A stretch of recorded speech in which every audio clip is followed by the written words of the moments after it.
Welcome in, everybody. I'm just getting my hashtags done quick, and then we will be done, or we'll be getting into this. I knew something was going to happen this weekend. Welcome in, everybody. God bless everybody.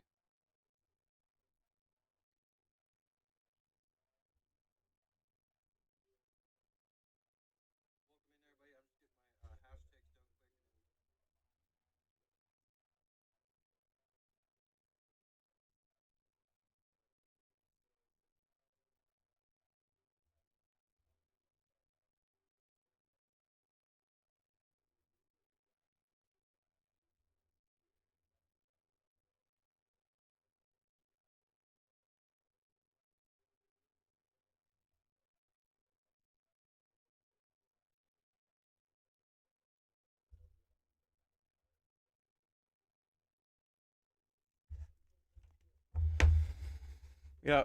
Um. All right, guys. Well, we're at war with Iran. Um. Usually don't go live on weekends. You guys know this, but we are live because I knew something was going to happen. I knew when we were talking about nuclear talks, nuclear deals with Iran that when the Iranians, because they're bringing up good, financial deals and all this other stuff, and they're saying they're feeling good about it. But the United States never commented. I knew then that something was going to go down.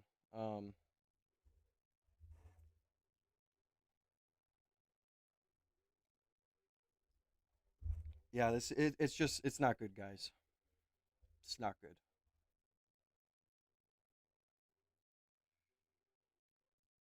So let's get into it. I appreciate everybody for being here. Make sure you guys like the stream, double tap the screen,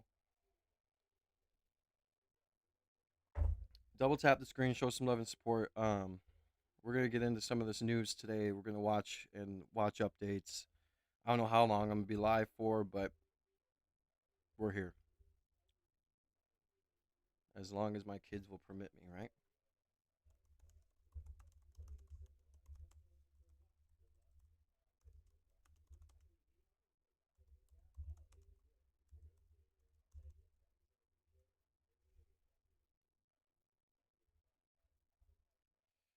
So we're gonna get into this, guys. Let me get some stuff pulled up quick here.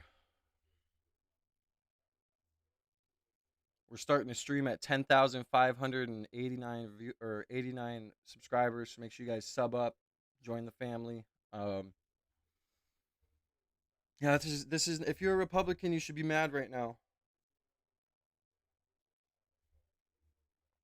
100%. Shout out Ontario, Canada. Welcome in, Banjo. Much love to you, brother.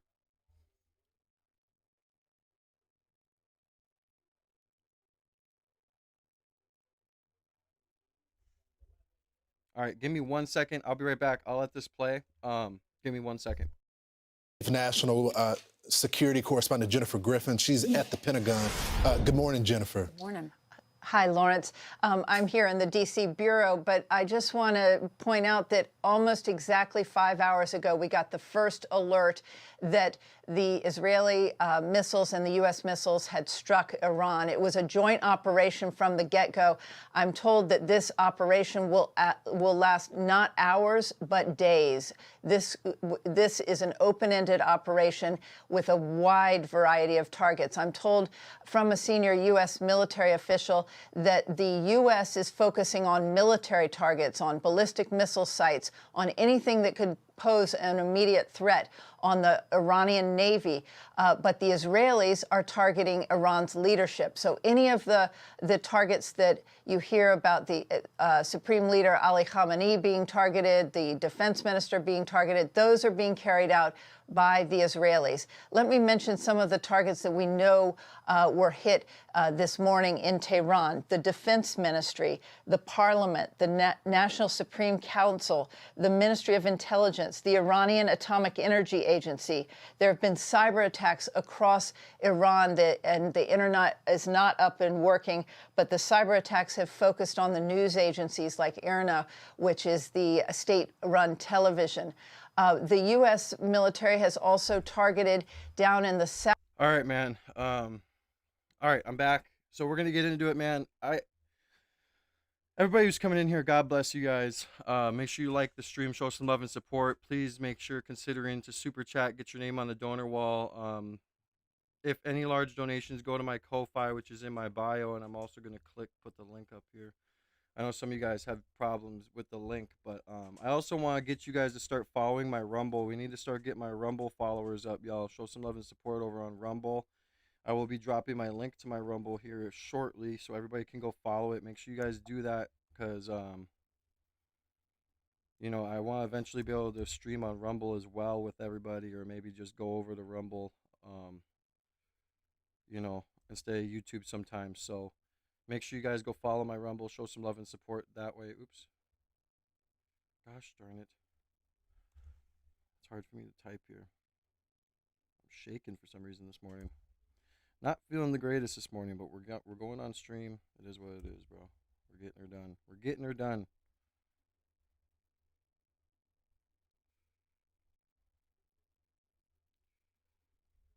I want everybody to go follow my Rumble. Here's my Rumble link.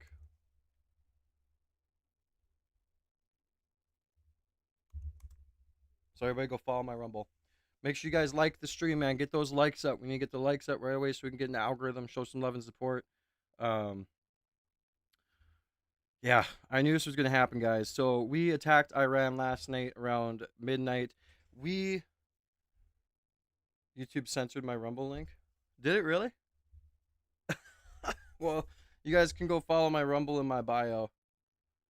So go go to my bio and click the Rumble link. That's crazy if they did censor it, because it shows it on my screen. But yeah, so when we were talking about nuclear deals with Iran, and Iran said that you know, they were feeling good about it, and the United States didn't comment. That's when I knew that there was something up. But you know, Iran also knew there was something up. They had 6 months since the last surprise attack we put on them to prepare and to make sure that if we did do something to them, that we would feel it. And Dubai's getting hit. Everywhere is getting hit right now, and it's unfortunate. I'm gonna get some clips pulled up from strikes in Dubai and everything like that. If everybody's just tuning in, just know that we are at war right now with Iran, but we're not at war because we want to be at war. We're at war on behalf of another country. Okay, and it's getting old, and this is not good for the GOP or for Trump or for the Republicans in general. The Democrats are going to use the Epstein files and this to just now destroy the Republicans. And this is not good. South, the naval bases in Bandar Abbas as well as in Kark Island, and then Dubai is more safe than America, right? Like, these countries are just like America, except they're more safe. You know, we have American bases there. They're funded by America. Well, they're not funded, but we work with them financially. So to see a strike hit Dubai is crazy. Okay. What's also interesting is out in the east of Iran, there's a target near Tabriz and Kermanshah, which is the IRGC Aerospace Forces. That's significant because that's where they would have been developing those long-range ballistic missiles. Imagine how many missiles they already have saved up. Like, imagine this in the 6 months that they've had to prepare for something like this after we've already previously attacked them. I guarantee you they put missile production at an all-time high. All-time high. Satellites that also could have... And, you know, with places such as Dubai and the coast states, basically,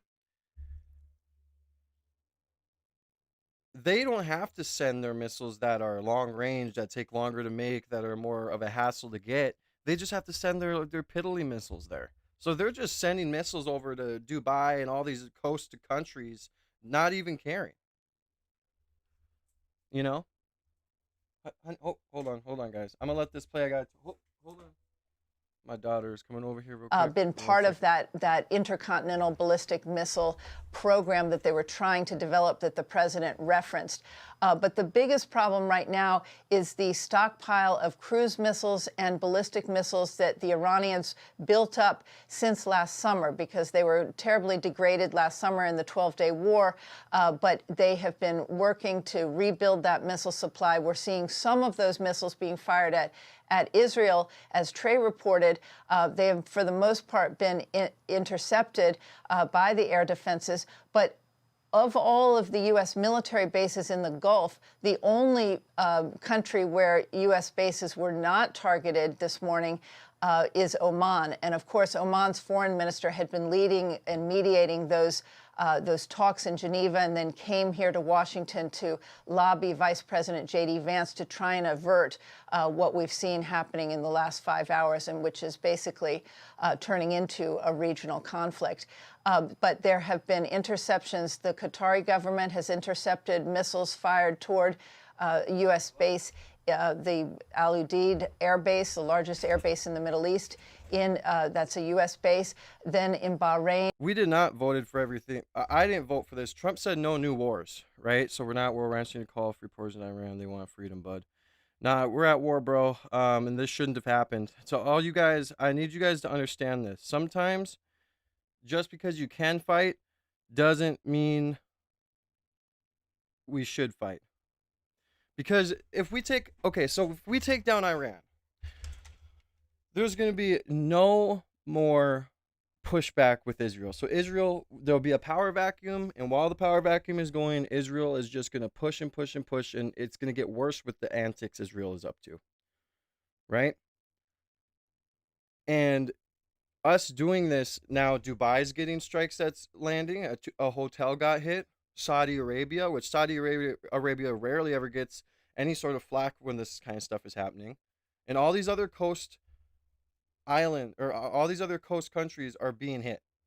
Okay, and I bet you they're regretting having a U.S. military base on them right now, because right now I'm sure they're probably thinking, the United States and Israel is putting us in a position, and I don't think it's worth it to have military bases in our country anymore. They're probably feeling like they more align with Russia and China rather than, and we're not doing this for the United States benefit. What benefit does this give the United States? We're doing this in the benefit of Israel, and we shouldn't be doing that. We're sick of this. And ever since the Great Awakening has happened, right? And I'm not going to read any chats unless it's a super chat, because I don't have time to argue with all of your chats, okay? But this is just what I'm going to say, is that this benefits us none. It puts all of our daughters and sons who are over there at risk. And I'm not anti-interventionalist. I'm anti-dumb interventions, right? Sometimes you got to let a country figure out its own problems. But right now, what we just did, it has no benefit to us at all. Not at all.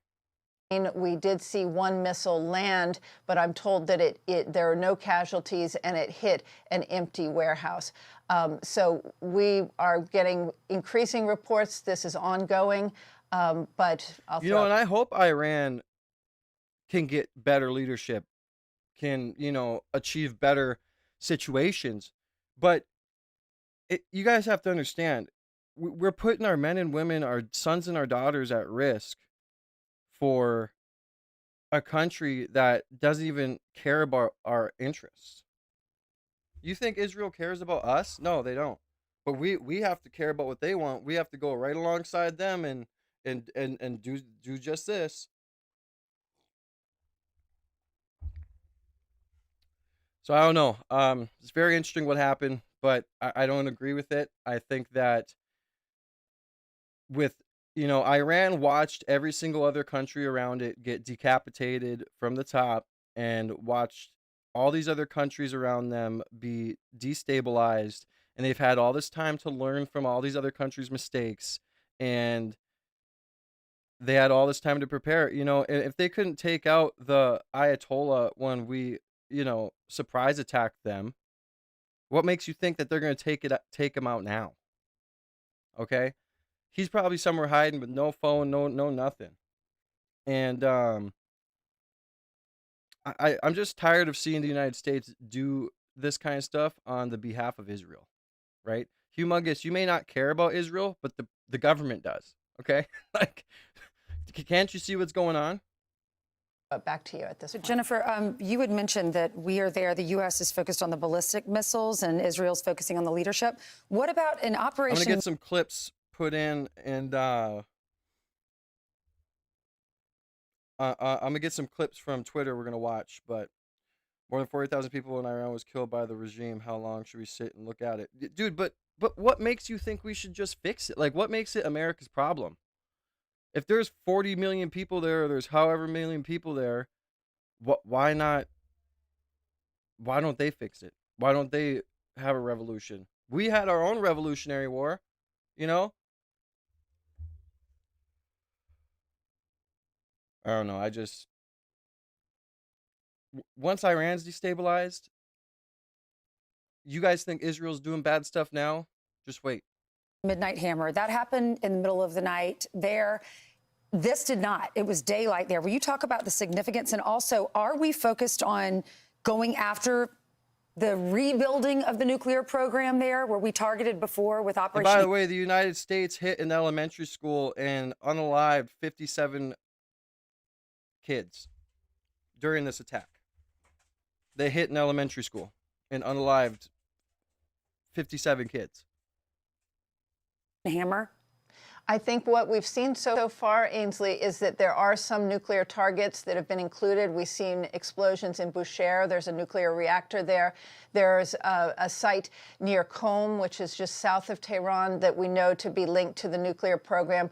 We haven't heard yet that there have been strikes on the 3 sites that were struck last summer. But it is likely that there will be strikes on those sites because the Iranians have been rebuilding. There's been activity seen through satellite imagery of vehicles outside of Natanz, Isfahan, and Fordo. So I would expect those would be struck again, but I also would expect the kind of weapons that maybe would strike that would be delivered by a B-2 bomber, and we have not seen evidence that the B-2s have been engaged in this first line of attacks. In terms of the daylight and choosing the daylight, after last summer, it was very important to be able to still have some element of surprise, and unfortunately, given the open source intelligence these days. Well, I got a clip that I want to show you guys here.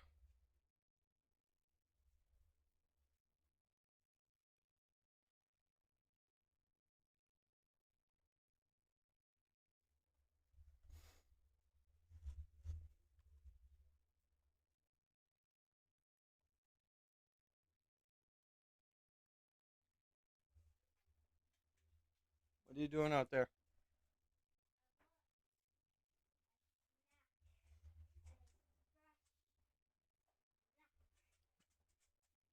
Well, grab one and sit down.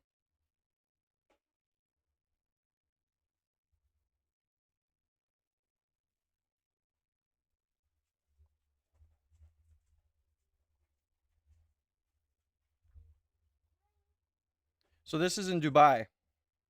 This is unheard of.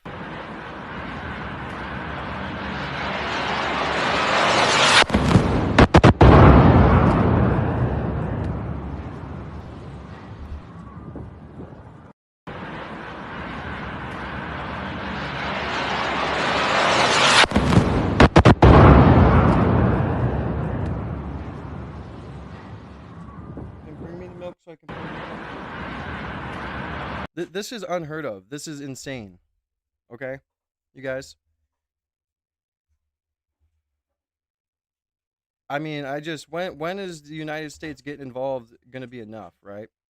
I don't want it to show anything that's going to get me banned, but I want to show you guys some other stuff too. Hold on. Honey, why didn't you grab the open one? Come here. It doesn't matter. Here, put this away.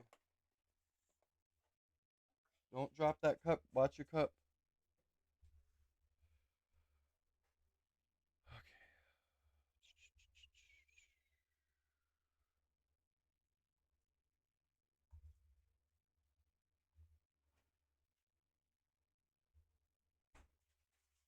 So here's the Abu Dhabi, UAE, here's Bahrain, here's Qatar, here's Saudi Arabia. And see, all these coast countries, they're throwing the missiles that are the easiest to make at them. They're not worried about getting the long range missiles that take longer to make, that take more money, whatever. They're just throwing missiles at them and probably forgetting that they threw some. But make sure you guys hit the like button, man. Get us into the algorithm. Show some love and support. Even if you don't agree with my views, doesn't mean that you have to. We have to hate each other. So double tap the screen. If the double tap doesn't work, hit the three dots in the top right corner and like the stream. Make sure you guys hit the subscribe button with notification bell. We're on the road to 20K subs. But yeah, this is the hotel that got hit in Dubai. Mind you, all this happened overnight while we were sleeping. So today,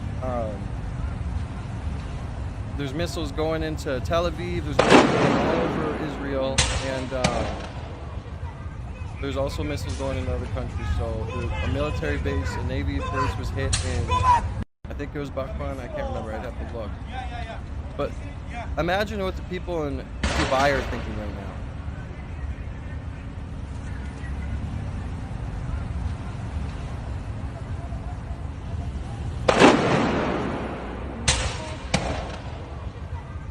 All these people that are working with America and having American bases, do you think that they're notified when this kind of stuff is going to happen? Or do you think that they're sitting here and thinking, man, I don't know if we should, fuck with the United States anymore, because they're putting our country at risk now of being bombed. Really bombed. I just don't get what benefit this gives America, right? If you want to be America first, then I don't get why you're sitting here and supporting this, right? Like, what benefit does this give America? Now prices are going to go up. If this does drag out, prices on groceries are going to go up, prices on oil. Trump literally said, no new wars. I'm going to be no new wars. I'm the peaceful president. I wonder what they have on Trump. What do you think Israel has on Trump? I bet you that if we get a president in office that isn't on the Epstein files, maybe they won't bend the knee to Israel, right? Right?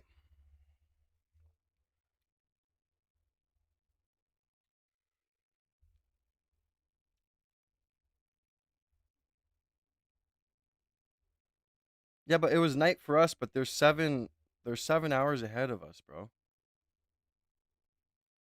What are you talking about?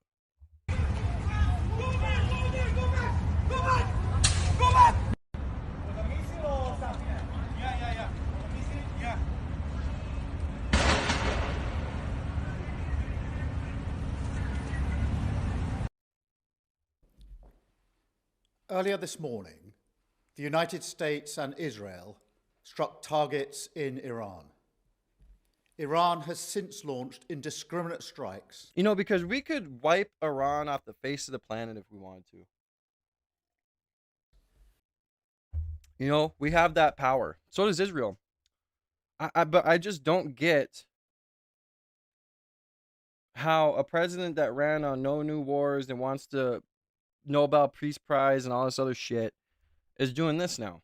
But I knew it was coming. I knew it. I put it on the short I posted earlier.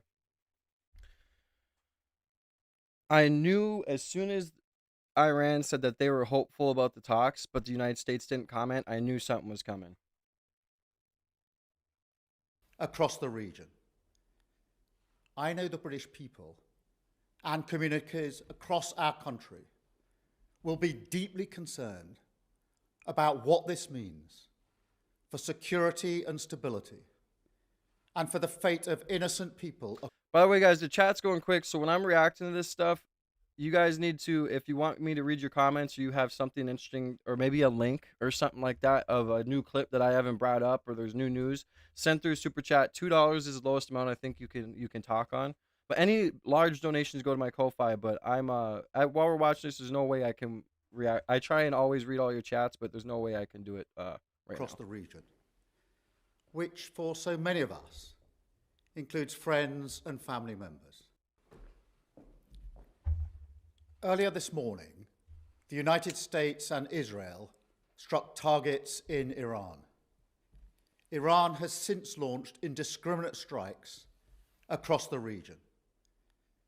I know the British people and communities across our country will be deeply concerned about what this means for security and stability, and for the fate of... Yeah, to all people saying that Iran's weak,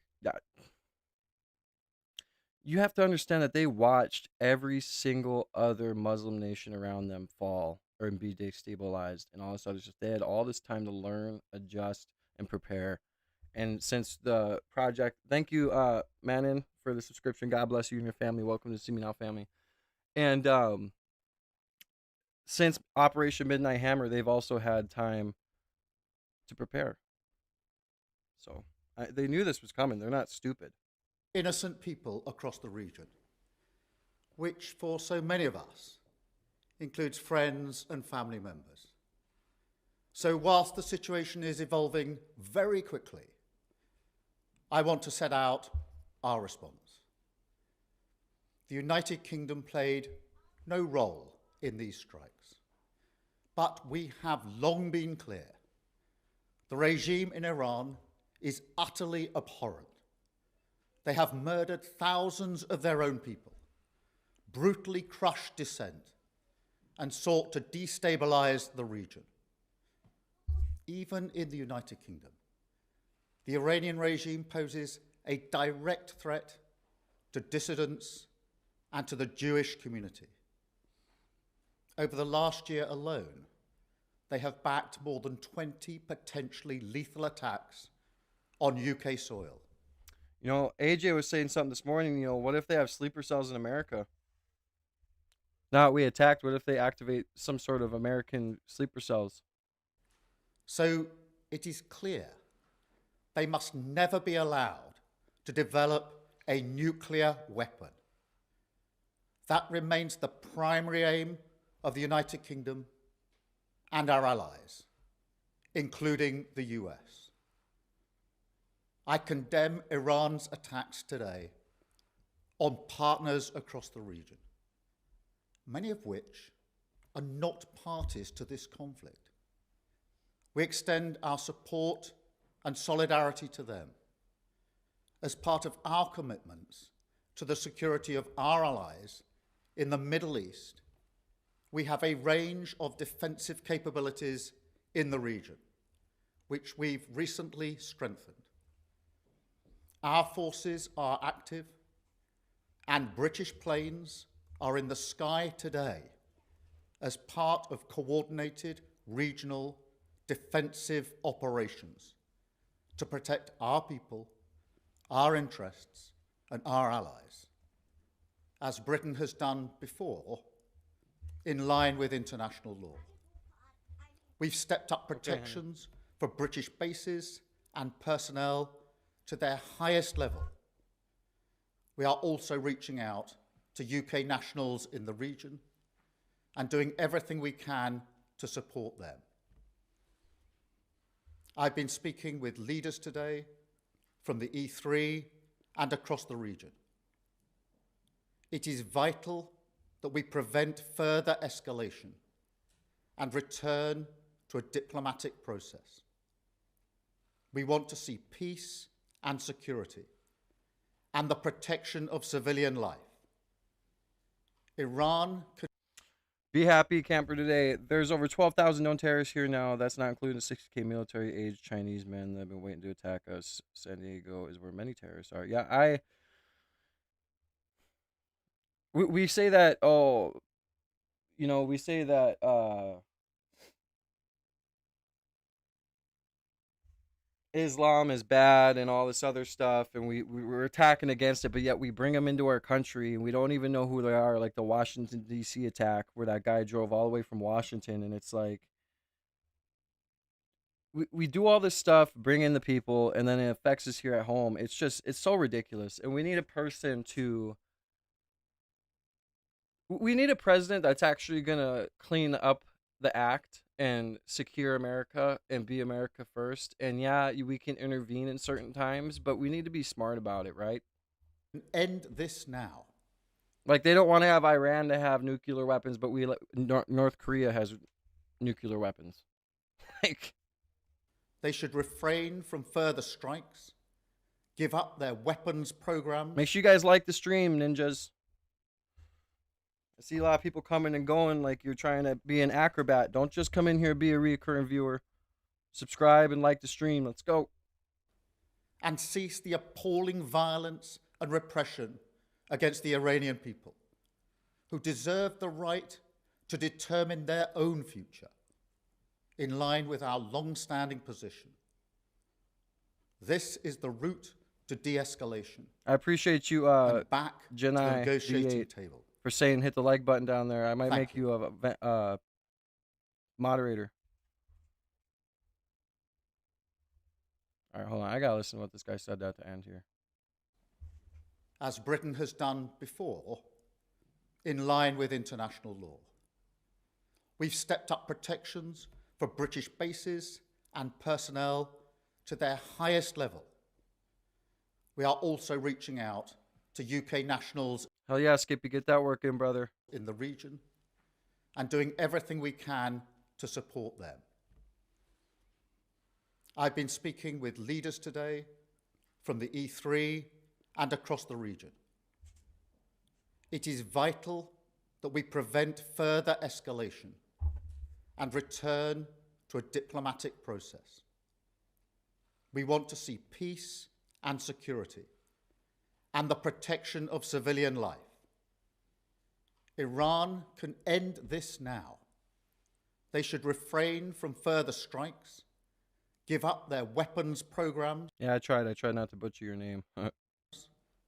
and cease the appalling violence and repression against the Iranian people, who deserve the right to determine their own future Welcome in, Melanie. Welcome back. in line with our long-standing position. This is the route to de-escalation and back to the negotiating table. Yeah, but Thank you. we were already negotiating. I don't get what the fuck he just said that for, right?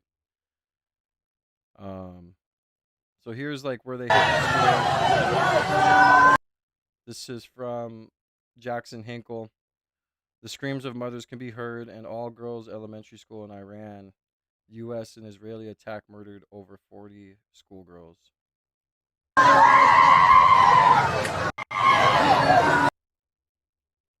Yeah, I don't know. This is crazy. I just can't imagine being in a country that's being attacked like this. Like, no wonder why they hate us, right? And I pray for all the soldiers, man, all the sons and daughters that are being sent to these military bases, and all for Israel's behalf.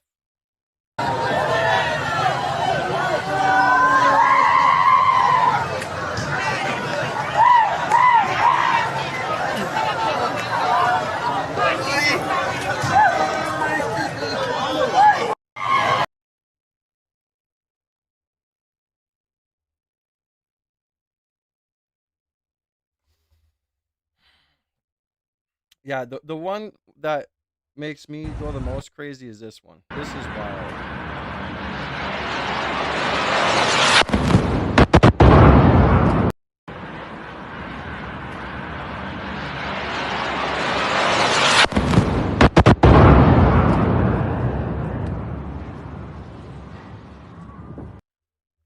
I mean, Dubai is like safe as hell. But what's, the craziest thing too is that, we did this to Iran, but Iran's been waiting. Now they're just going to start attacking all over the place. They're throwing missiles at Israel along with throwing missiles at all the coast areas. And the missiles that they throw at Dubai and all these other places are the cheapest, easiest to make missiles that they're not even worried about. They're probably throwing missiles over there and forgetting about them, some of them, The long-range missiles is what they're, obviously going to try and conserve or be more precise with, but they're just throwing around these other bombs, dude. Amount of satellites, the ship spotters, the flight trackers. They rejected it, And now we're 3 going to see times. 3 times. He gave them, he sets deadlines and he expects for them to be followed. Let's bring in Sean Hannity. Sean, you have laid out what was going to happen here if Iran did not take that. Jasper Milan, are you seriously that low IQ? Did you not just hear what I just said? I said Iran is attacking everybody, and I said that Iran's missiles that they're throwing at Dubai are the cheaper missiles that they have that don't have to go as long a range, so they're just throwing them like they're hotcakes, and they're probably forgetting about some of them. I just don't understand how you don't understand my English. What country are you from? Do you have... Dude, I gotta set an IQ limit on my chat, dude. Olive branch, and it's playing out. Well, you know what? God help the people of Iran. First of all, I want to echo your comments that you just made, LJ. I'll be right back. God bless our troops. And, you know, we have the greatest military on the face of this earth. And every military action, with it comes danger. And as the president said, as you said, as Ainsley said, you know, God bless them all. Look, the Iranians could have avoided all of this. We have to understand something here, and it's very hard sometimes for good people to comprehend that there's evil in the world. This is a death cult. The president, as you just said over and over and over again, he preferred peace. He didn't want it to come to this, you know, but after Operation Midnight Hammer, he gave them 50 days for peace. You'd think they might have learned something after he obliterated their nuclear program. They've been given every opportunity to choose peace. They chose, you know, their death cult. And again, as you guys have been saying, and by the way, I have not slept at all from last night, watching all of this, praying for our troops. What makes Donald Trump so consequential and so transformational is, again, how many presidents did one of you guys just mention have an opportunity to take out this regime, and they didn't have the political courage to do it, even when they were killing American citizens at times. The president laid out the long history of death of Americans. They chant death to America, death to Israel. And, you know, I tried to remind people last night on my show that we have got to understand, and every American should understand, this should transcend politics, that evil does exist. In the last century, if you look at Mao, China, Stalin, Russia, Hitler, Germany, Mussolini, fascism, Tojo, Japan, Pol Pot, the killing fields, you know, it's estimated over 100 million human souls have died. Now, I've been watching all the analysis all night long, and so many smart people have been on. I sum it up in my own words, my own way, and we are witnessing the Trump doctrine in action, which is try for peace at all costs, give everything you've got towards the peace process, and if that doesn't work, the Trump doctrine is very clear. Some people interpret it to be isolationism. He's anything but an isolationist, as evidenced by, you know, wiping out the ISIS caliphate, taking out Soleimani on that tarmac, Baghdadi and associates, dropping the mother of all bombs in Afghanistan, and culminating with Operation Midnight Hammer, you know, dropping 14 bunker buster bombs and destroying their nuclear ambitions. But, you know, this is for the future.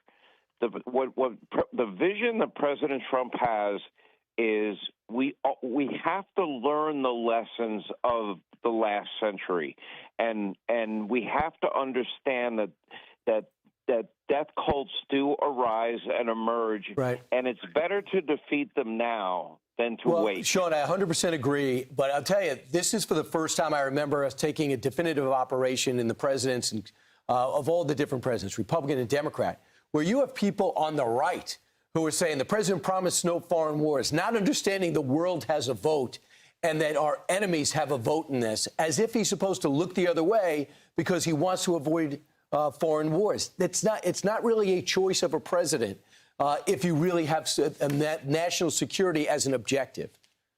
Well, it's nice for them to sit back in the luxury of, and comfort of their own homes.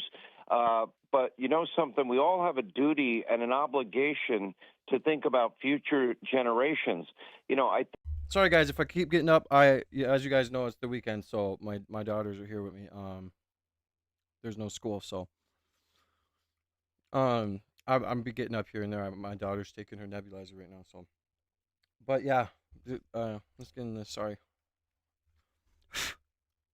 I think the reason that the president gave, you know, that 10-day deadline to the Iranians, that final deadline, and remember, the Iranians broke every single solitary promise and deal they've ever made. You mentioned just before I came on, I heard you mentioning, you know, Obama and Biden. The policies of appeasement don't work. I mean, Obama, you know, said pretty please with sugar on top. Please don't, you know, build out your nuclear capability. And here we'll fly in cargo planes of cash and other currency, and we just hope you promise that you're going to be good. They're not trustworthy. They're great at making deals. Senator Tom Cotton made this point last night. They make deals all the time, but they don't keep their word. They're not trustworthy. And, you know, we see it in their actions. You know, since 1979, they have been fomenting terror throughout the entire region and bringing nothing but death and destruction with it. Now, I'm going to tell you something. You know, as this operation moves forward, and this is going to be... Make sure you guys like the stream, man. Let's try and hit 100 likes. We got 17 minutes left within the first hour. We just need 80 or 74 more beautiful people to double tap the screen and show some love and support. Welcome in, Mies. Show some love and support, y'all. Get the likes up. Long and comprehensive, and as the president said, he is now There's going to be no regime change. Okay, so if there's a regime change, who do you think is going to take over? What are we going to do? What, are we just going to support Iran too? Because Israel's never going to go for that.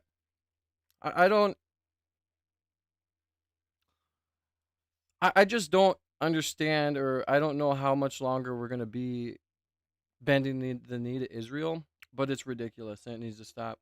giving the people of Iran their opportunity. Their hour of freedom now is in their hands. And but he's saying all that, but it's like the internet's down there.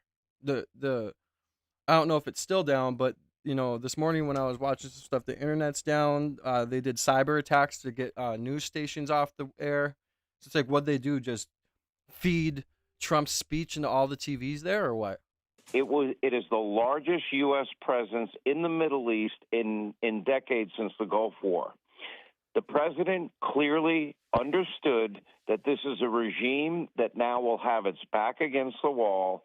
They will be desperate, and it's very obvious to me that they were anticipating a possibility of the Iranians going completely scorched earth and dropping everything and throwing every single thing they have at U.S. targets in the region and the Israelis, as we've been watching very closely what's been going on in Israel.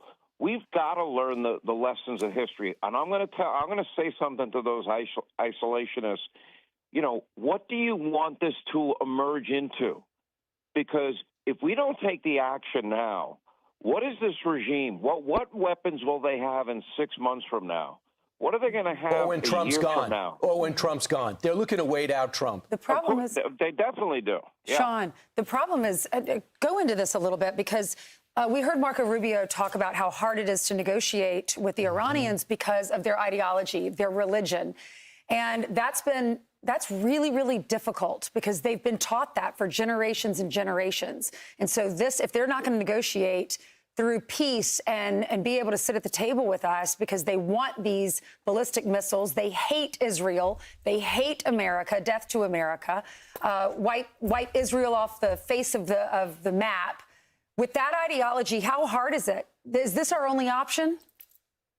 You know, at this point, it really has come down to it, Ainsley. I mean, this is really a moment of truth. You know, after Midnight Hammer, for them to continue their nuclear ambition. When I heard the Mideast envoy, Steve Witkoff, make that statement earlier this week, I knew that this was now inevitable.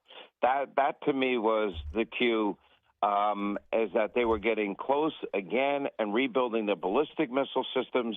Again, go back to the president's statement from this morning that he made. They're going after their ballistic missiles, any possibility they'll ever have a nuclear weapon, their drone system. And then, and this is maybe the beauty of Donald Trump. For years, you have asked America for help. Seize this opportunity. Do not let this opportunity pass. Now, with all that indoctrination, Ainsley, you're referring to, these people still, went out in the streets because I believe, and we believe, as Christians, as Americans following the Judeo-Christian ethic, we all believe in our Judeo-Christian ethic. Dude, like, Judeo-Christian is like, oh, we need to get rid of all these mainstream medias, dude. Like, Judeo-Christian ethic? How can you be a Christian but align with Jews? I'm sorry. It depends. If okay, then I guess you just want to believe and you want to, be allies with people who think that your fucking son of God is burning in human excrement, right? There's 13 minutes left within the first 60 minutes of the stream. We're at 36 likes. We just need 64 more beautiful people to double tap the screen and show some love and support, man. God bless you guys. Let's keep listening. Founding document even says we're endowed by a creator, and within every human heart and soul is this desire to be free. And when that cry for freedom arises in people, and they get sick and tired of the tyranny and the darkness and the evil that surrounds them and the poverty and the misery and the suffering that goes along with oppressive regimes like this, look how many people were taken to the streets. We know of at least 50,000 people. We all looked at those videos of all of those Iranians that had been in the streets, and that regime had no problem slaughtering its own people. And if they're going to slaughter their own people that way, what would they do with a weapon of mass destruction? That is what made, I do agree with that, this choice very crystal clear for the president. Did he want it? No. Did he give them every opportunity to turn back? Yes. They chose death. Yeah, they're a failed state. Thanks so much, Sean. Thanks, Sean. I'm Steve Doocy. I'm Brian Kilmeade. And I'm Ainsley Earhardt. And click here to subscribe to the Fox News YouTube page to catch our hottest interviews and most compelling analysis. A missile fragment falling to the ground and exploding in Doha, the capital of Qatar. It's part of the retaliation from Iran after the U.S. and Israel ground and exploding in Doha, the capital of Qatar. Was Qatar only. A missile fragment. Holy shit, look how big that thing is. Been falling to the ground and exploding in Doha, the capital of Qatar. It's part of the retaliation from Iran after the U.S. and Israel launched a massive and ongoing military campaign across Iran. U.S. embassies across the region. We got 11 minutes left within the first 60 minutes, guys. We always try and do this every stream. Within the first 60 minutes of the stream, we always try and hit 100 likes. We need 59 more beautiful people to double tap the screen and show some love and support. If you guys want to get your chat read, send through your super chats, show some love and support to the channel. The super chats help me continue to be able to do this Monday through Friday and sometimes on the weekend like you see today from 9 Central Time in the morning until 1:30, maybe even 2. We do this every day and just help the channel grow, guys. Love you. Are now telling Americans to shelter in place, and just in, the State Department is now urging all U.S. citizens in Lebanon to get out while commercial options are still available. Let's go live right now to CNN's Paula Hancock, who's joining us from Abu Dhabi. Paula, you and your teams are hearing new explosions where you are all the time, right? Yes, Wolf, there was another wave of incoming missiles, or at least we heard the blasts of what we assume to be the interceptions by the defense here in the UAE. This has been happening for hours now, so we're certain. Appreciate the subscription. You guys think that UFC is going to have a fight night in Abu Dhabi anytime soon now? Seeing no let-up in the retaliation from Iran. We've heard from the Ministry of Defense here in Abu Dhabi saying that they have been intercepting missiles. They also say that one person has been killed by falling debris after an interception. We've seen. I mean, if we're gonna do all this stuff in Iran, you know, all this other stuff around the world, you know, the least that our government could do for us is give our kids free schooling and free education and free health care, like our tax dollars give the Israeli people, right? Images of smoke near the Al Dafra I mean, base. instead they just take our tax dollars and put it towards all this stuff and give Israelis free schooling and free health care instead of ourselves, and we can't even take care of our own freaking veterans, right? Here in Abu Dhabi as well, so potentially not all of those missiles were intercepted, but we're certainly. Hope you're having a good weekend too, Cool or Kood Geb, whatever. And Lord Mill, thank you for the subscription. God bless you. Welcome to the family, man. Seeing no let-up in this retaliation. We've seen it as well in Doha, in Qatar. They just recently had another wave of incoming missiles. Officials there saying that they are intercepting them as they come in. There are shelter-in-place orders across the Gulf nations. Airspace has been closed. We know in Bahrain, where the U.S. Navy's Fifth Fleet is based, that they have been targeted as well. And the same in Kuwait. We have heard reports in Jordan as well. There is anger as well as concern amongst these Gulf nations that they have. Well, I'm just saying, Skippy, you know, we give all of our money to taxes, and it goes to all this bull crap that most of it we don't even agree with. But we pay for everybody else's health care, but we don't pay for our own. Like, it's just so ass backwards. It's ridiculous, you know? 54 more beautiful people just need to double tap the screen and like the stream. We are at 7 minutes left within the first hour. Can we reach 100? Help your boy out. Become targets themselves. Many of them had said to the United States they were unable to use their bases if they were going to strike Iran. They had said that their airspace must not be used, as well as they wanted to put some distance between themselves and what the US president was ultimately going to decide to do. We've heard statements, for example, from Saudi Arabia saying that they give the strongest condemnation of this blatant and cowardly Iranian attacks, also pointing out that there have been incoming into Riyadh and the eastern province.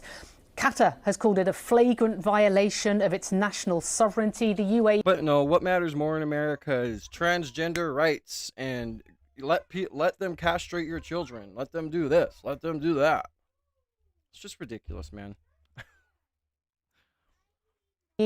Condemning and denouncing this as well in the strongest terms, the blatant Iranian missile attacks. So there is concern in these Gulf nations who are unaccustomed to this level of intense missile attack. But there is also anger that they have found themselves on the receiving end of this as well. Remember back in June when the US... 6 minutes left, guys. 6 minutes. Can we reach 100? Everybody like the stream.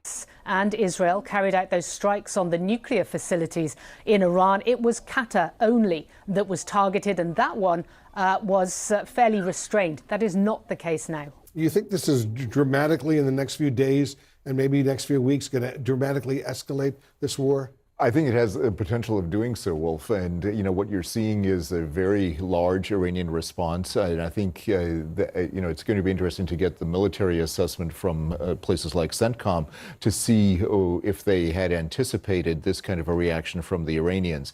They clearly anticipated some of that by evacuating some troops from some of these bases that you've mentioned in the Persian Gulf region. But I don't know if they've really anticipated the magnitude of this, because it looks like, you know, we're looking at you know, several hundred, if not a series of 1,000 drones heading toward Israel, and potentially other targets as well. And if you add that, couple that with missiles that the Iranians still have, it could be a fairly substantial. Holy shit, dude.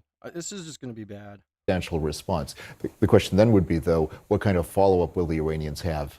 How effective is that Iron Dome anti-missile system that Israel has over the whole country in dealing with a lot of drones coming in from Iran? This is what the Iranians are trying to do, Wolf. The Iron Dome system They're not showing Israel getting hit. Israel is getting hit. Oh, man, thank you guys for subbing up, man. We're at 10.6K subs now. That means we've gained, let's see how many subs we gained.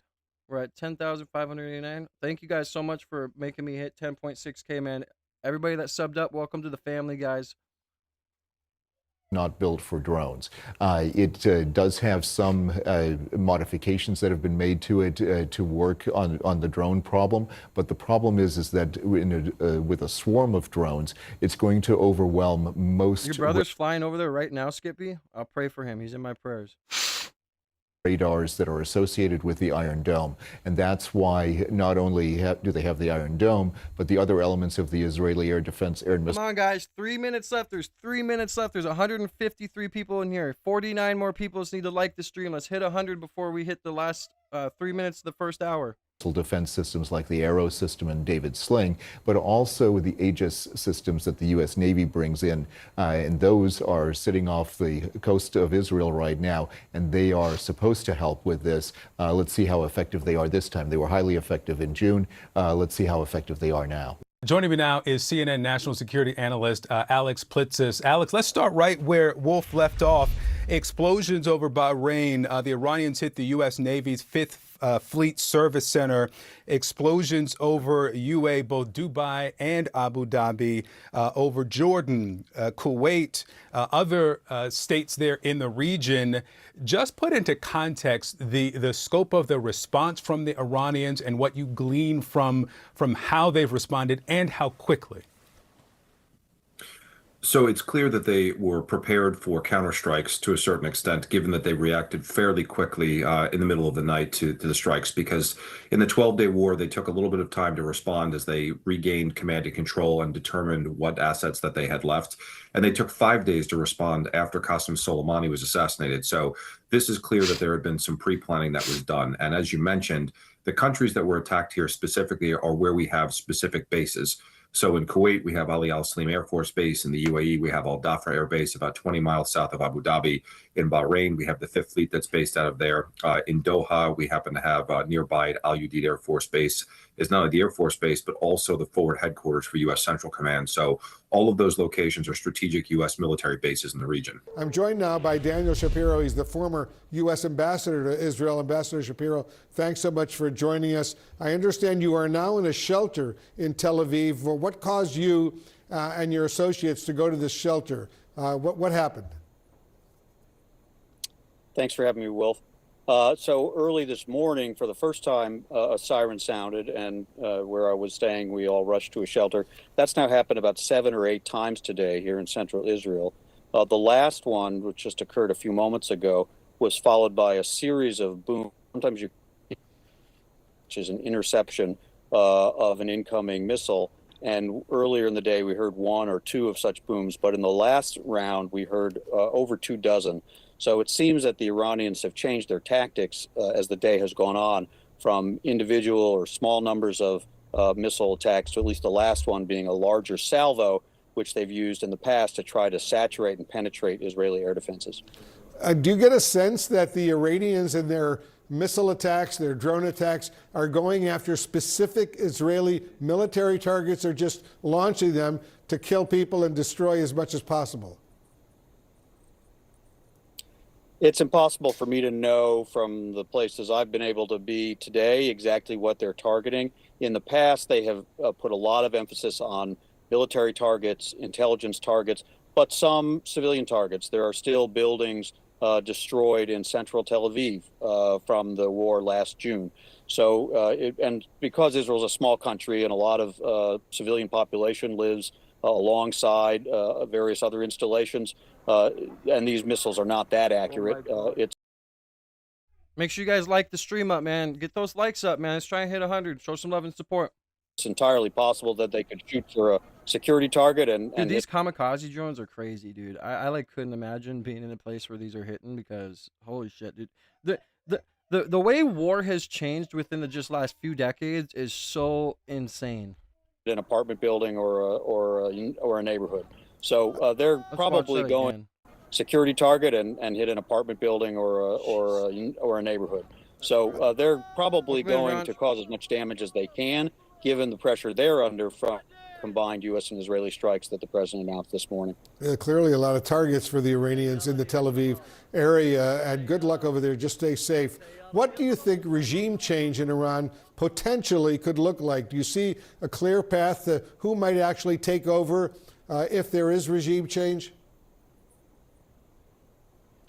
I think this is one of the big question marks hanging over what the president announced last night.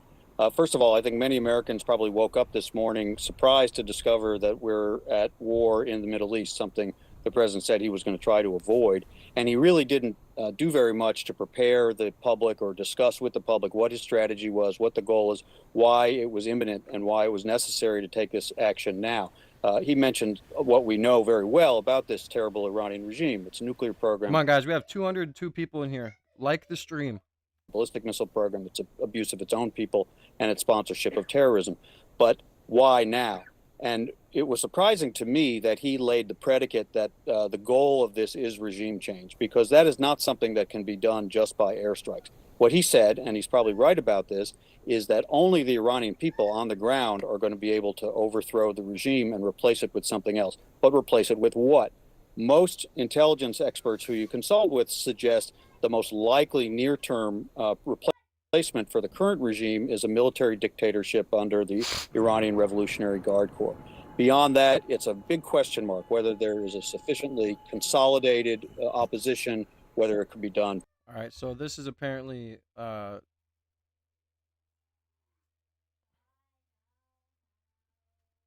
this is this is them in their bunker, all right? They're dancing just like they were on a certain situation that happened that has the numbers 9 and then I think 2 1s in it.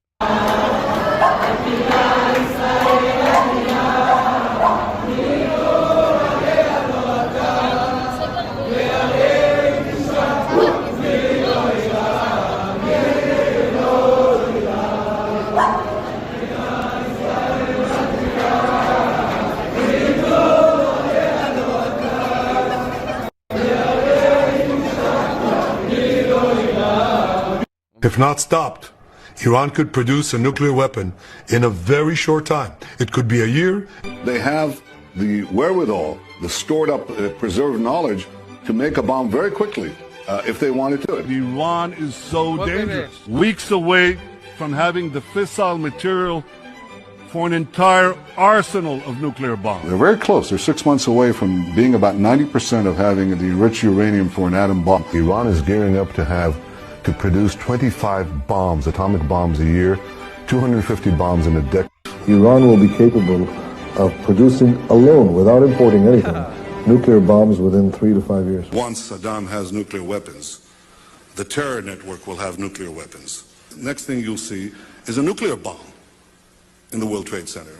If you take out... Oh, will we? Funny he had knowledge about that happening. Next thing you'll see is a nuclear bomb in the World Trade Center. Is that a threat? Saddam's regime, I guarantee. It's so crazy to hear him talk about 9/11 when we know what we know now. That it will have enormous positive reverberations on the region. If not stopped, Iran could produce... Right, this is what Charlie Kirk said about this too. Okay, so John Kiriakou was saying stuff about it. I don't know, we might go over that. Pearl Harbor. If the Iranians actually do sink an aircraft carrier, you're right. It's World War III. Because the Israelis are going to jump in immediately. The Israelis are itching to use nuclear weapons, especially against Iran. And you know what's funny? The Israelis have been saying since 2004 that the Iranians were 6 weeks away from a nuclear weapon. Since 2004. 22 years they've been saying, oh my God, it's 6 weeks away. It's an existential threat to Israel. Israel's the one that keeps attacking Iran. Israel's the one that keeps attacking its neighbors. The Iranians haven't attacked Israel, not unprovoked. Of course, they've launched counterattacks after the Israelis have bombed them. But they used to say the same thing to us when I was at the CIA about Iraq. Iraq is an existential threat. Saddam Hussein is Satan incarnate. We have to take out Iraq. We have to take out Saddam Hussein. Okay, we did. Now you're saying exactly the same thing about the Iranians. Make sure you guys like the stream, man. We need 41 more beautiful people to just double tap your screen so we can get to 100 likes. Please show some love today, guys. Much love to everybody. God bless everybody. And yeah, we're about to watch Charlie Kirk's clip here in a minute. Vacuum for the Iranians to expand their power across the Middle East, which Israel knew. Exactly. And then Israel gets to take over the Middle East because it's countering what it created, just like Israel helped create Hamas. And Israel put the new al-Qaeda leader with Turkey in charge of Syria. This is going to be their excuse to take over all the rest of the Middle East. They've said is by propping up the people, setting up the climate, and then playing victim. Yes, I agree. I'm genuinely worried about this. I feel like you do. You said just before I came on that we've lost control of our own foreign policy. I've never felt that way before in my career, and I do today. I feel like we've ceded American foreign policy to Israeli interests.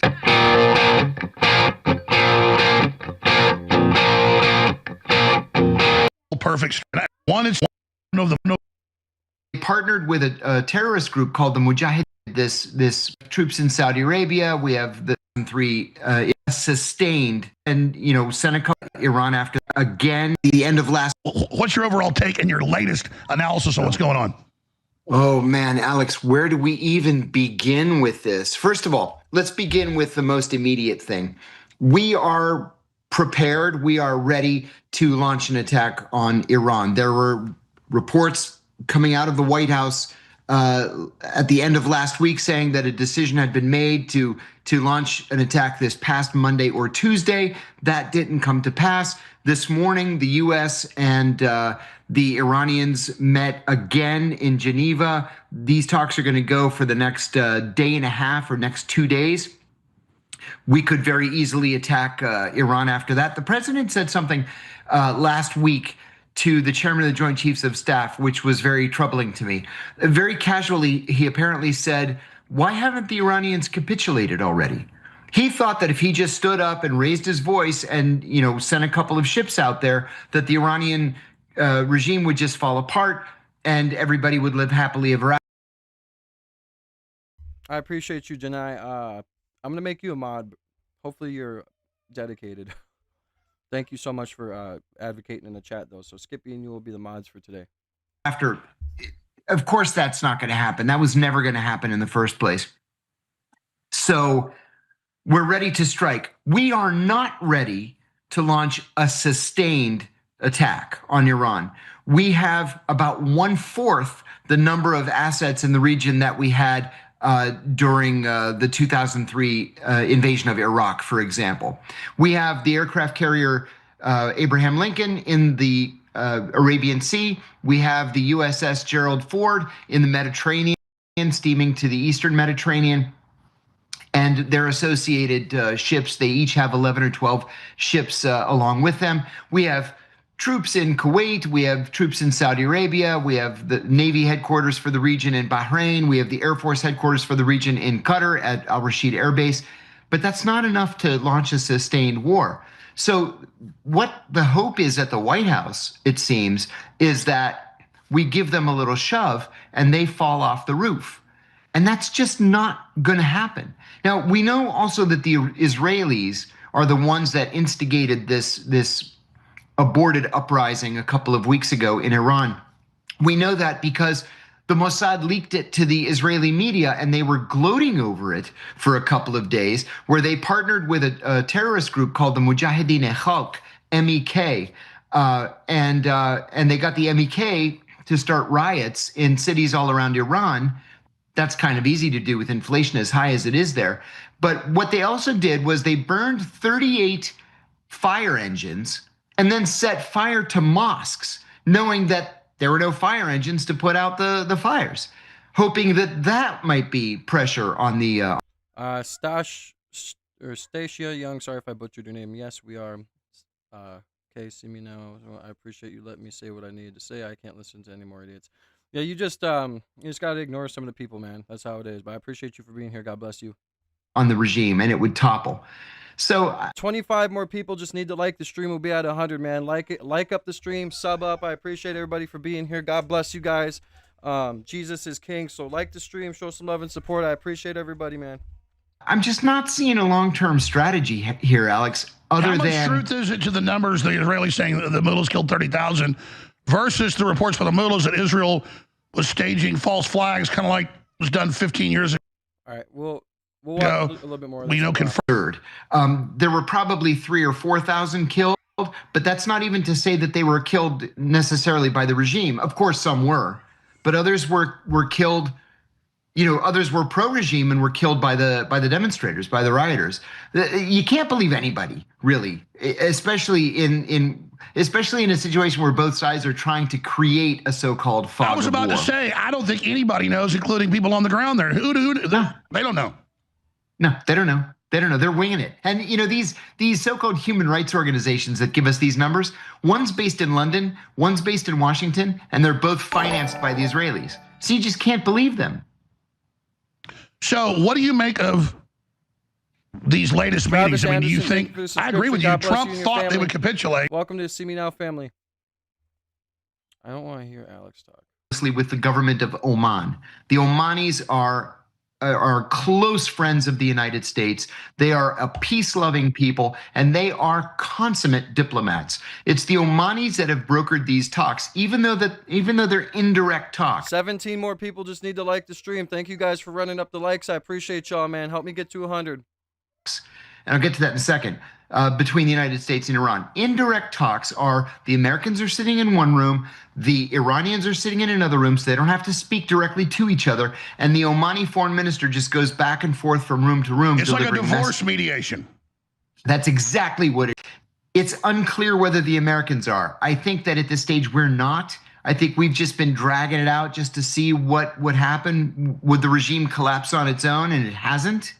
So I'm hoping that actual progress is made in the next 48 hours to the point where Donald Trump says, you know what, if I want to win that Nobel Peace Prize, this is going to be the cherry on top of everything else.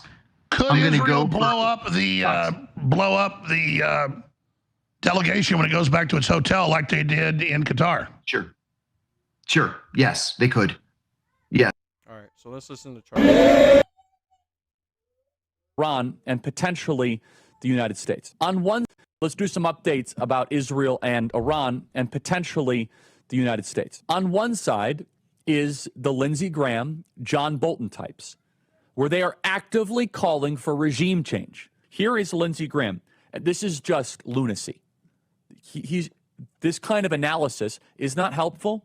This kind of approach, Anna, I let the trolls be trolls. It just depends on what they say, to be honest with you, or if they're spamming.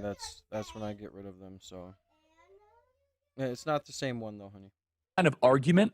It has nothing to do with nuclear weapons at this point. This is now that we want to go all in and take out the regime. Right. It's time for us to close the chapter on the Iranian Ayatollah and his henchmen and start a new chapter in the Middle East.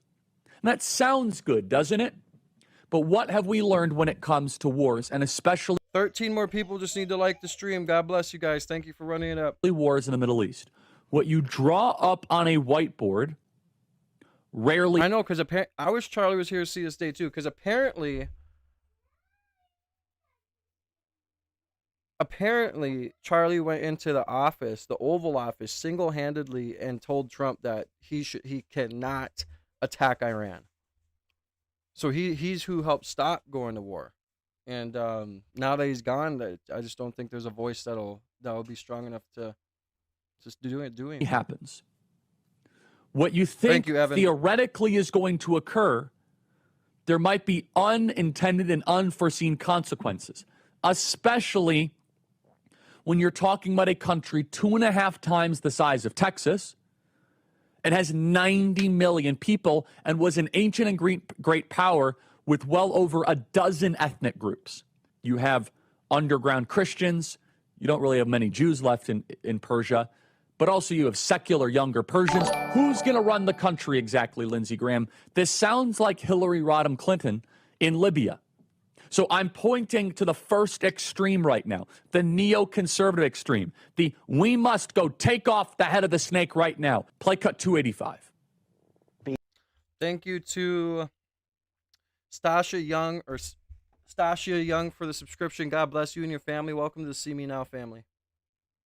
All in 11 more President people Trump need to in like helping the stream, Israel eliminate the nuclear threat. If we need to provide bombs to Israel, provide bombs. If we need to fly planes with Israel, do joint operations. But here's the bigger question. Wouldn't the world be better off if the Ayatollahs went away and replaced by something better? Wouldn't Iran be better off? It's time to close the chapter on the Baby Rob, I agree with you, man. Charlie is who made me kind of like who I am today. You know, when I was fighting for custody of my girls, trying to get, get full custody, it was a year and a half battle. And I was also, I'm 5 years sober. So as I was going through my journey, watching Charlie and listening to him debate and listening to his words really helped me. And it's sad he's gone. Iranian Ayatollah and his henchmen. Let's close that chapter soon and start a new chapter in the Mideast, one of tolerance, hope, and peace. Okay, that sounds good, but that's pathologically insane. I'm sorry, it is. How do you know it's going to be better? Yeah, the Ayatollah is awful, but maybe he's one of the few guys that can keep that country together and not have a 90 million person civil war. Lindsey Graham is so consistently out of his mind, it's hard to even comprehend. Iran is hugely diverse. It is a appreciate you. God bless you. Massive country. Do the people agitating for war even know that? Because be clear, regime change is war. Just to understand, regime change is not like changing the head coach at the Chicago. I appreciate the kind words, Raymond, and everybody. Welcome in, Darla. I appreciate all kind words, guys. Much love. I wouldn't change where I'm at for the world right now. Single dad, full time, girls with me all the time. I'm one of the most blessed people in this world, That's how I feel, especially to have you guys. I have one of the best communities on YouTube. We're growing so fast. It's just awesome. Chicago Bears. 12 more people just need to like the stream, guys. Come on, let's hit 100 likes. Let's go. It's not how it works. It's not like a clean transfer. Typically in the Mideast, it's very messy, creates a quagmire, and then there is civil war. Do you understand how large Iran is? It's massive. It's a very big country. It's mountainous. It makes Afghanistan and Iraq look like a cakewalk. Just look at this beast of a country with all the different regions, all the different dialects, if we could put that up on screen.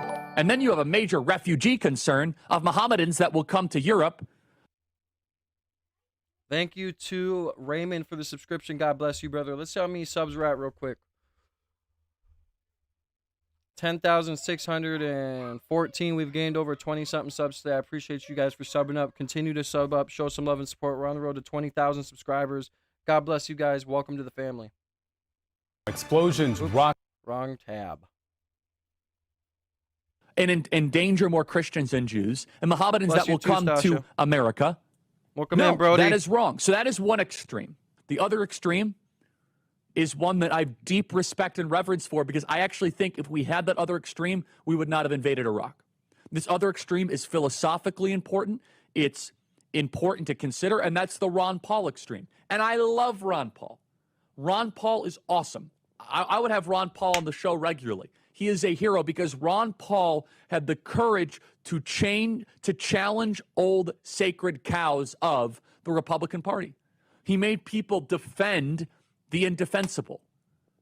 But the Ron Paul perspective is strictly isolationist. I actually agree with a lot of this other extreme. A lot. I think it's healthy to have this other extreme more than the neoconservative extreme, because this extreme has been underrepresented in the public dialogue and No, you can only like the stream once. That's why I always tell people to double tap, but it's not like TikTok where you can continue to put the likes up. It's just one like, so you just double tap and it likes. But if the double tap doesn't work, hit the 3 dots on the top right corner of the screen and hit the like button that way. But I appreciate everybody who's liking up, man. God bless you guys. As you guys know, I'm usually live Monday through Friday, 9 a.m., 9:30 a.m. to about 2 p.m. Central Time. Thank you, Oliver Frobike, for the subscription. God bless you. Welcome to the See Me Now family. Because I love spending my time with my girls, because they're in school during the week. I miss them, and then I'm streaming and all the other stuff. And yeah, but when stuff happens like this, I go live because I love you guys. Discourse the last 20 years. So you have these two extremes. I honestly don't think the neoconservative extreme needs to be represented philosophically anymore. It's uninteresting to me. They've done a mess of Iraq, Afghanistan, Libya, the entire Middle East, Ukraine. We know what the neoconservative... Oh, yeah, no problem, guys. If you guys don't want to know what my schedule is, like that's why I say we're a family, man. See me this channel, I'm growing a family. I was just talking to my friend last night. I'm growing such a big community on here, and I'm so blessed, and we're gonna do great things with it. But quit knocking over my light, dog. But yeah, if you guys want to know when I'm going live and tune in with the rest of the family, I am live. I'm Central Time. Thank you, Jimani, for the subscription. I am live Central Time, 9 to 9:30 a.m. Depends what time I get home from picking up my girls. I try and go live as early as I can. But then, depending on if I am releasing videos or I'm doing other content, I'm live till about, for about 4 to 5 hours, till about 1 to 2. So that's why I always take my time on the weekends, though. It's Monday through Friday, because I love just soaking up my time with my girls. Time goes by way too fast. They grow up way too quick. And when I was fighting for custody of them because of my crazy baby mama, I lost a year and a half. Thank you, Ron Chapman, for the subscription. I appreciate you. Or Ron Chapman. But and now that I got full custody, I take in time. I really just put the phone down and love to cuddle them and just, slow down time a little bit and be with them. So yeah. That's why we're Monday through Friday. But days like today, my daughter was like, "You can go live right now. Go live." She loves watching she's so proud of me and my YouTube channel. I'm like, she just loves it. So, but yeah. You're 23 years old, trapped in a 71-year-old's body. Age is just a number. That's how I feel. That's how I'm going to feel when I'm older too, I'm 26. I'm halfway to 52. I'm fucking in a midlife crisis right now. Conservatives believe. I do think hearing out, and honestly, I agree with a lot of the more, I think isolationist is used as a pejorative, but let's just say restrained community. Take out the Ayatollah. Resist that temptation. That's not prudence. That's not self-control. That's something else talking. That's a zeal. And that very same zeal got us involved in, I remember you, Darla. In a pile of garbage in Iraq. It all felt good with shock and awe in March of 2003. But everybody in here as well, make sure you guys go follow my Rumble. It's in my bio. Go follow my Rumble, because I want to get my Rumble follower count up so we can go on there when we want to talk about things that you can't talk about on here. So Michelle, you're funny. 100% Raymond, family first. That's exactly right. I seen something else that I wanted to see or read on here, but I can't see it. So, but yeah, age is just numbered to me, man. You could, just because you're older doesn't mean you can't feel younger. That's have a younger mind. So I don't know why people are getting mad at that, but we're unstoppable. We're going to take Iraq in a weekend. Turns out, didn't work that way. A lot of people died. A lot of Americans died. Unnecessary pile of garbage in Iraq. It all felt good with shock and awe in March of 2003. We're unstoppable. We're going to take Iraq in a weekend. Turns out, didn't work that way. A lot of people died. A lot of Americans died unnecessarily. All right. Let's see if there's any more news on everything going on here. How many subs we at? 10,619. We're running it up, guys. Love y'all.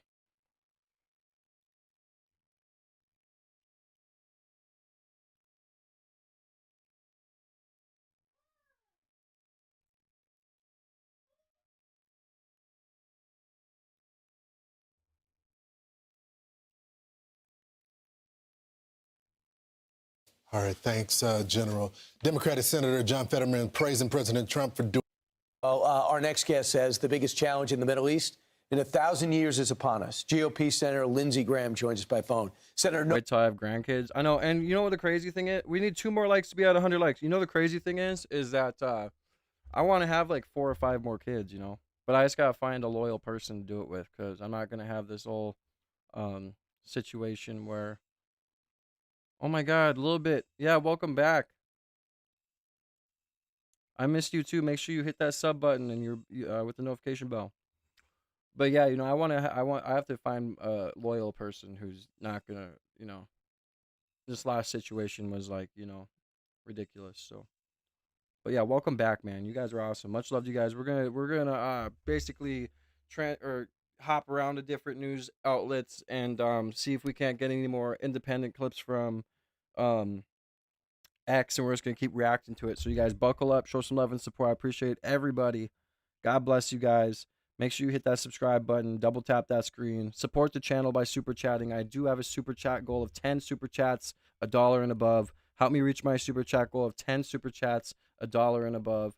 Any large super chats, go to the link in the pinned comment so YouTube doesn't take a brutal 30% out of it. God bless you guys. Get your name written down on the donor wall behind me. Become a part of the studio's history. Welcome in a little bit. God bless you.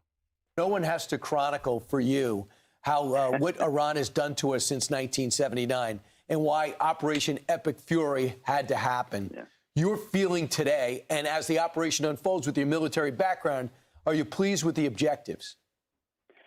My feeling today is that I'm very glad that President Trump won and Kamala Harris lost. I don't try to be political at moments like this, but I'm responding to the senator from Arizona who took a shot at this operation. Yep.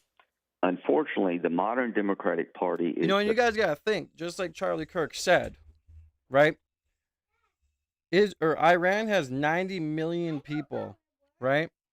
Israel it's 2 times the size of Texas. Israel's the size of New Jersey with how many people? Like, fuck, if I was living in Israel right now, I would be scared. What's up? In the face of evil. Soleimani, al-Baghdadi, they embrace deals that make no sense. The difference between Donald Trump and our Democratic colleagues, he's common sense. He understands the world. I've been talking to him continuously for days and weeks. He's of the mindset that the Ayatollah is Hitler in a robe wearing a turban, that he's not capable of changing his ways. He reached out to him to test to see if he would. Donald Trump does not get us entangled in forever wars, but he sure as hell stands up to the bad guys and he makes us safer. This is the most consequential decision any president's made since 1979 because of President Trump's understanding of the evil nature of this regime. He has set in motion its demise. This military operation is overwhelming. It will bring this regime down. President Trump called on the Iranian people to seize the moment. I believe they will. What's going to happen? Trav, because of the Epstein files and everything else, you know how much it just really intrigues me, and I really want to know how much Israel truly has on everybody in our government and everything else. I would just really like to know. Give me 1 second, guys. I'll let this play. That the regime will lose power gradually throughout the country. There'll be cities that fall to the people. The regime will get isolated. To the military leaders in Iran, we're watching everything you do. President Trump said, lay down your arms. Those that do will be rewarded. Those that fight for the Ayatollah, you will pay a heavy price. I hope the Ayatollah is captured or killed. He's a miserable human being. He's Hitler in a robe. He has killed over 30,000 of his own people to maintain power. He is a religious Nazi. He wants to kill all the Jews. He wants to purify Islam, and he wants to come after us. And if you don't believe that, you're crazy. Hitler wrote a book. He wanted to kill all the Jews. Nobody believed him. And 50 million people later, it was too late. Donald Trump is a different cat. President Trump is a man of peace, but he's a man not to be trifled with. What I think will happen, I think over time this regime will fall. And let me tell you what's going to replace it. You're going to have people in Iran who love America, love Trump, and like Lindsey Graham, and they're going to be our allies. It's going to be messy, but here's the big picture. With the fall of the largest state sponsor of terrorism, the pathway to peace and prosperity in the Mideast is going to be wide, and it's going to be long, and it's going to be a 1,000-year moment here.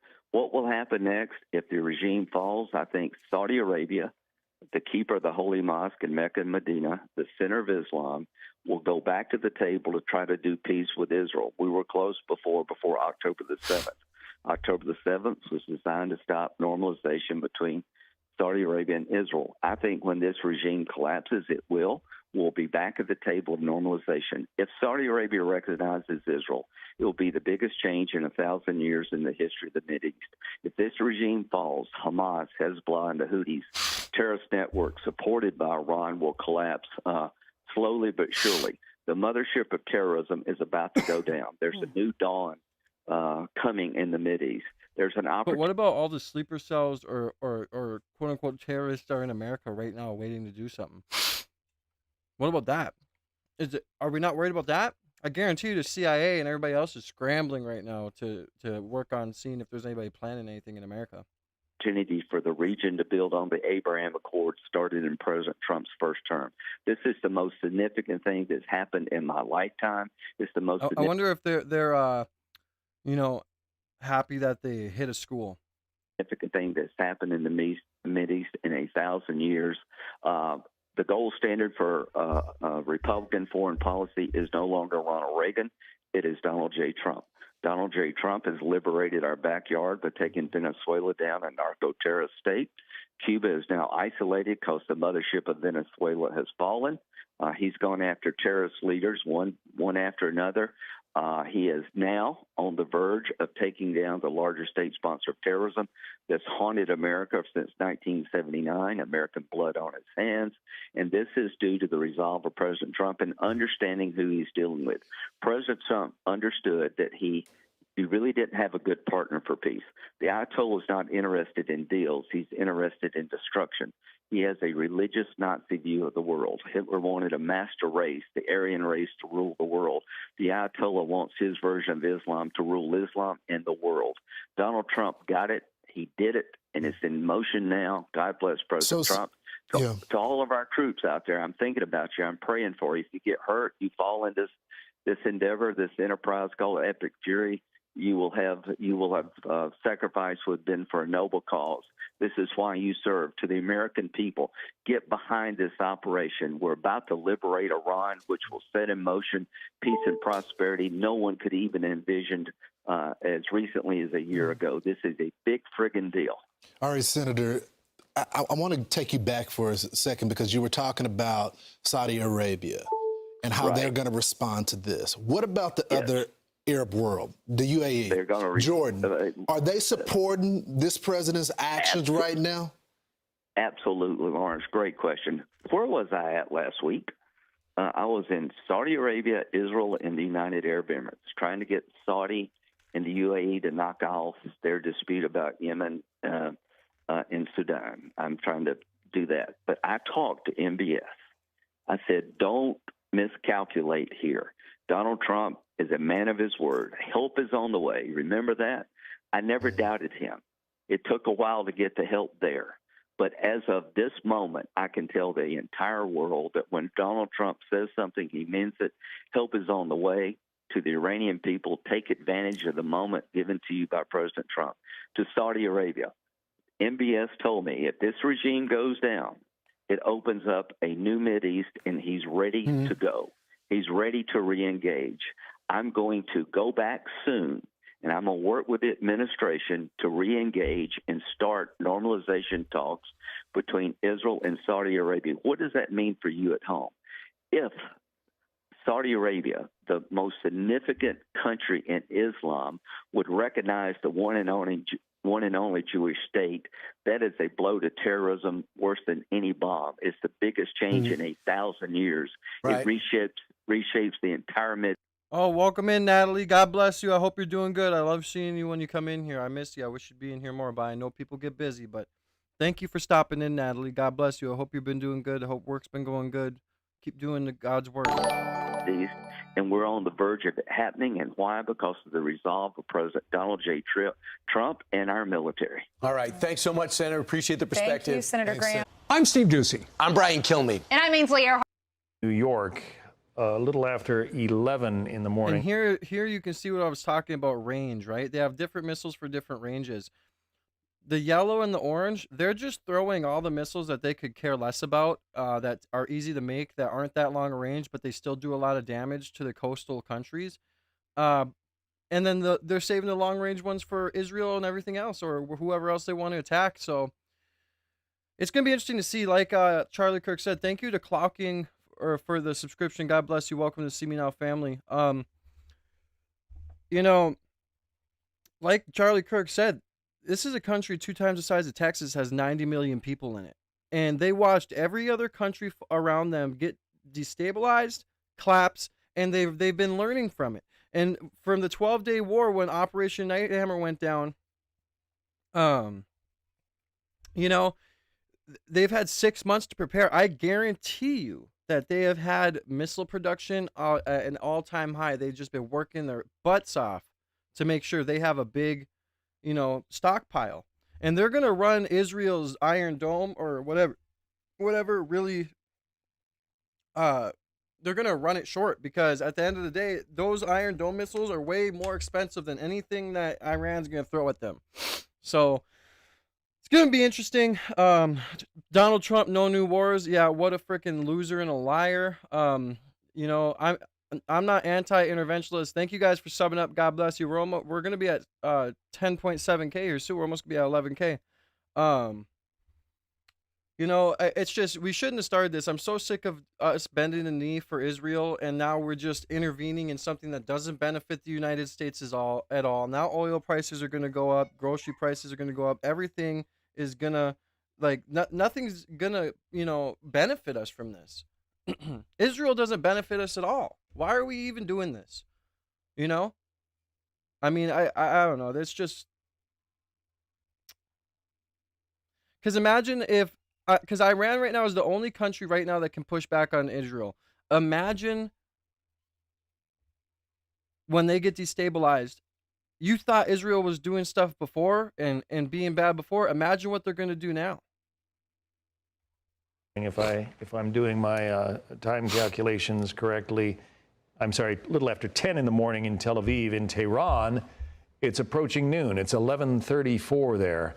And U.S. and Israeli forces have begun strikes, massive strikes, on Iranian governmental and military sites throughout that country.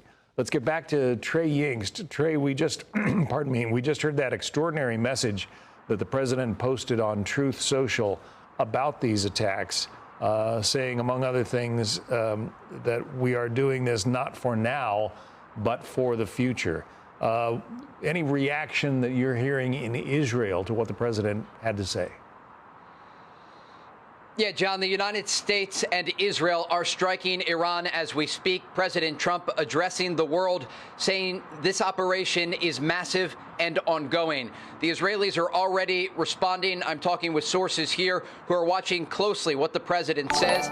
We understand there was a significant amount of coordination over the past not only several weeks, but several months between American and Israeli counterparts in preparation for these strikes. I have learned that they were sharing intelligence and preparation to make sure that the missiles were able to land in the right. Thank you to Linda Hands for the subscription. God bless you and your family. Welcome to the See Me Now family. Locations. Again, we understand at this hour, dozens of targets have been hit inside of Iran. And this is described by...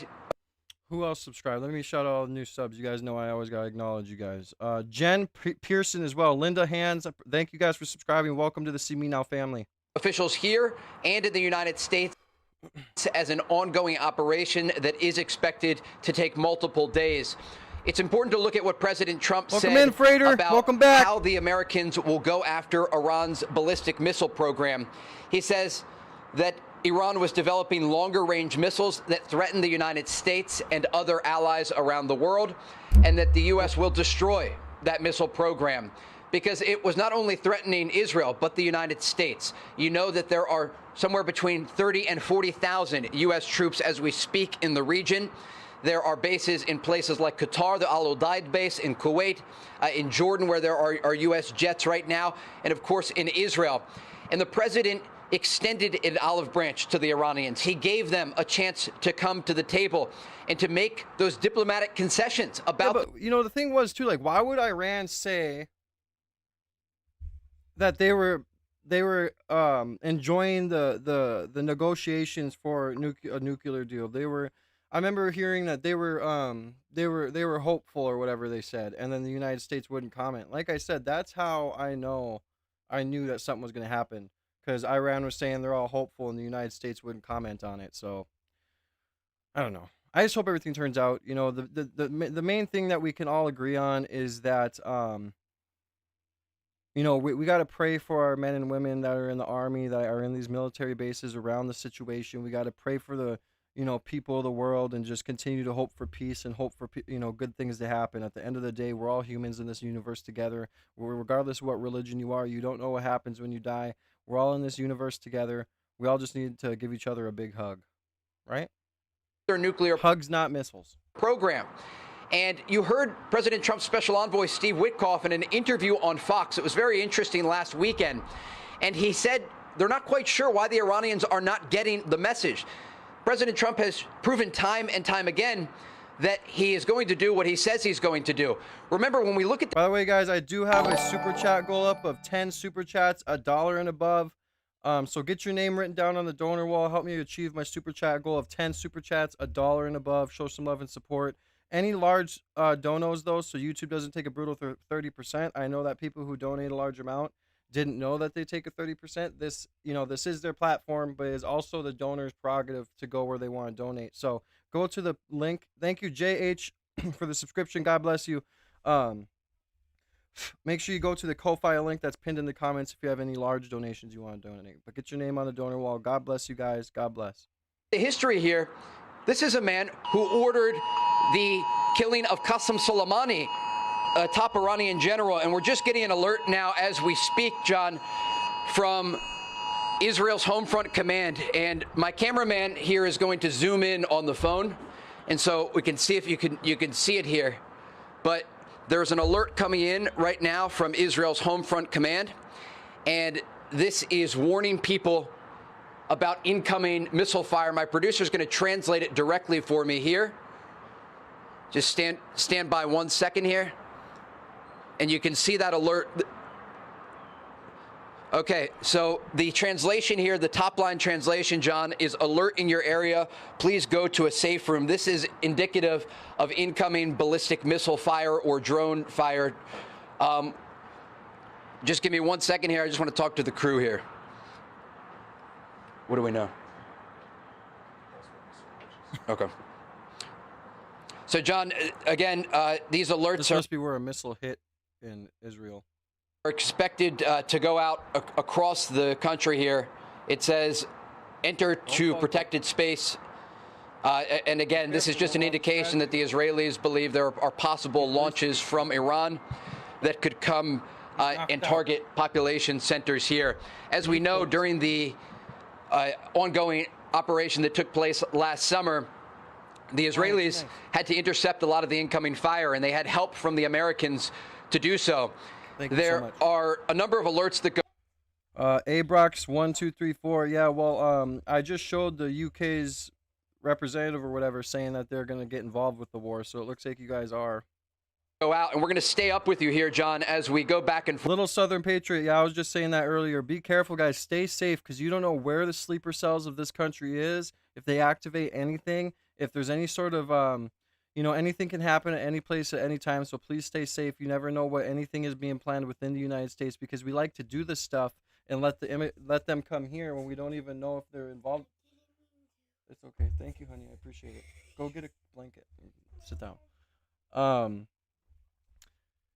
Yeah, but you know, you just gotta be safe. Anything can happen at any time, and we like to do this stuff and then bring people in here without vetting them, apparently, and then stuff happens here. So you know, make sure you guys stay safe and, you know, protect yourselves. We're talking about this situation with the latest information, because normally how this happens, and you can see there are a lot of moving parts here. We have to take a lot of things into consideration, but the emergency alert goes out on the phones.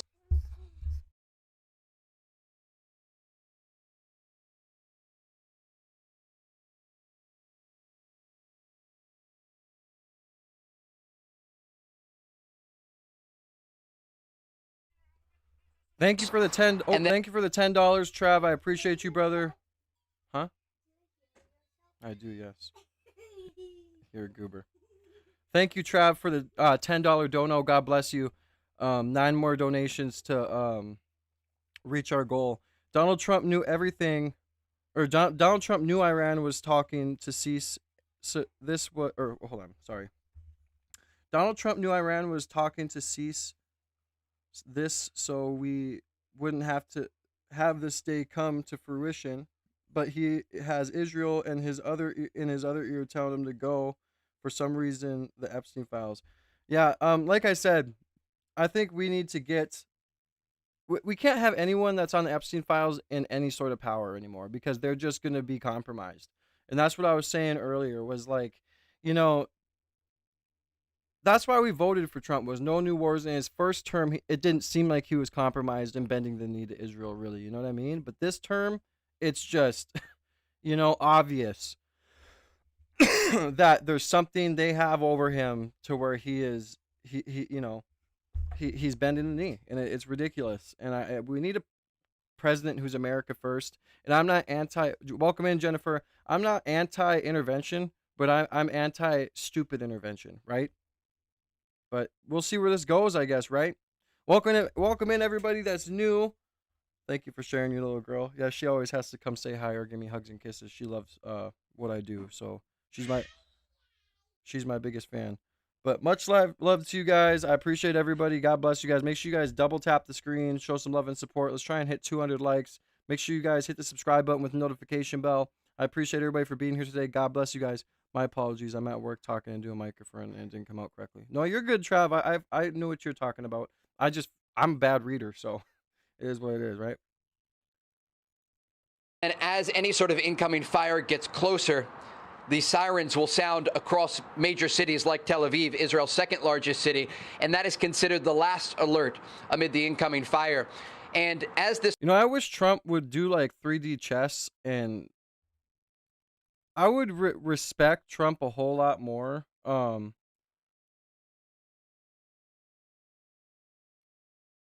If he came out and maybe if you did something that was bad, whatever, but I'd respect you a whole lot more for just outing yourself so they have nothing over your head anymore and doing what's right. This alert has just gone out. I want to break down what Israel has to prepare in terms of the ability to shoot down the incoming fire. They have smaller range systems, including the Iron Dome and David's Sling, but it's really the Arrow 2 and 3 systems that will be active if there is any incoming ballistic missile fire. You also have THAAD and Patriot missile defense systems supplied by the Americans that are on the ground here in Israel.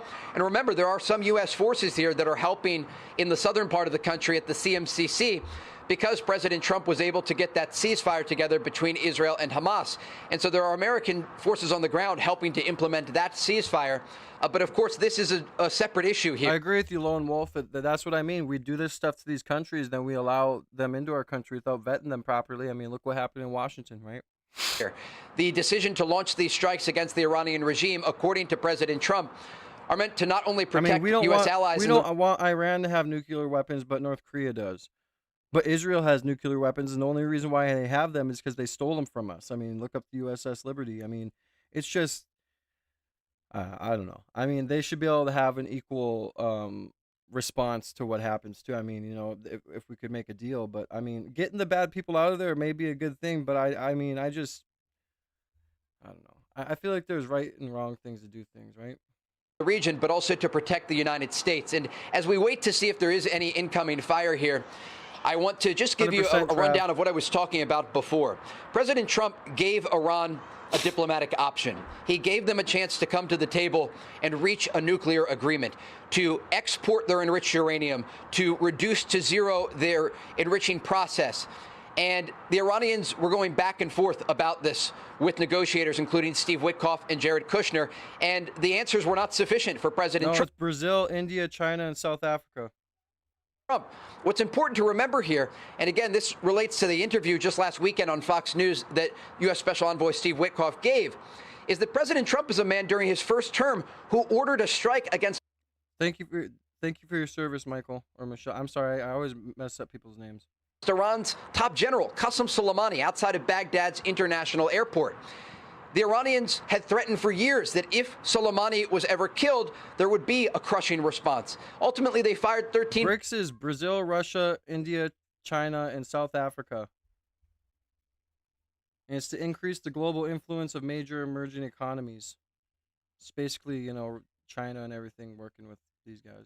Ballistic missiles at a base in western Iraq. We were there on the ground in Baghdad reporting at that time. But President Trump also last year during the 12-day war here ordered Operation Midnight Hammer to destroy Iran's nuclear facilities from Fordow to Isfahan. He launched these strikes with B-2 bombers and bunker buster bombs. And the Iranians still didn't receive the message. According to intelligence reports, they were trying to rebuild their nuclear program. And ultimately, that was part of the decision-making factor we have learned of why President Trump ordered these strikes against Iran that are ongoing today. But again, to conclude here, what we know at this moment, the Israeli military... So Iran officially joined the BRICS alliance in January 2024, aiming to strengthen strategic ties with Russia and China, circumvent Western sanctions, and boost the economy. As a member, Iran seeks to reduce reliance on the U.S. dollar and gain diplomatic, energy, and financial leverage with the bloc. Strategic alignment membership provides Iran with a platform to counter Western isolation, aligning with the major non-Western powers, so Russia and China. Basically, what it is them all getting together so they don't have to focus on American dollar or be hurt by American sanctions, and they're working with Russia and China and all these other countries who joined the alliance. So that's what BRICS is, if you guys want to know. Military remains on high alert. We just received a notification, and it comes across on phones as an extreme... Yeah, Trav, I don't know if they could hate us any more than they already do. Extreme alert. Reports right now... Hey, don't you be talking to my subscribers like that, Dark Undead. We support our people who served our country in this channel. And you don't talk to my family like that. Now in Israel, and again, we're going to stay with you, John, Stacey. here. Reports right now in Israel indicate that the IDF has detected incoming missiles toward Israel, and right now there are sirens sounding in northern Israel. And again, we're getting these alerts in just now. And so just stay with us here, John. And I'm just checking here with sources who are texting as we speak. Stand by.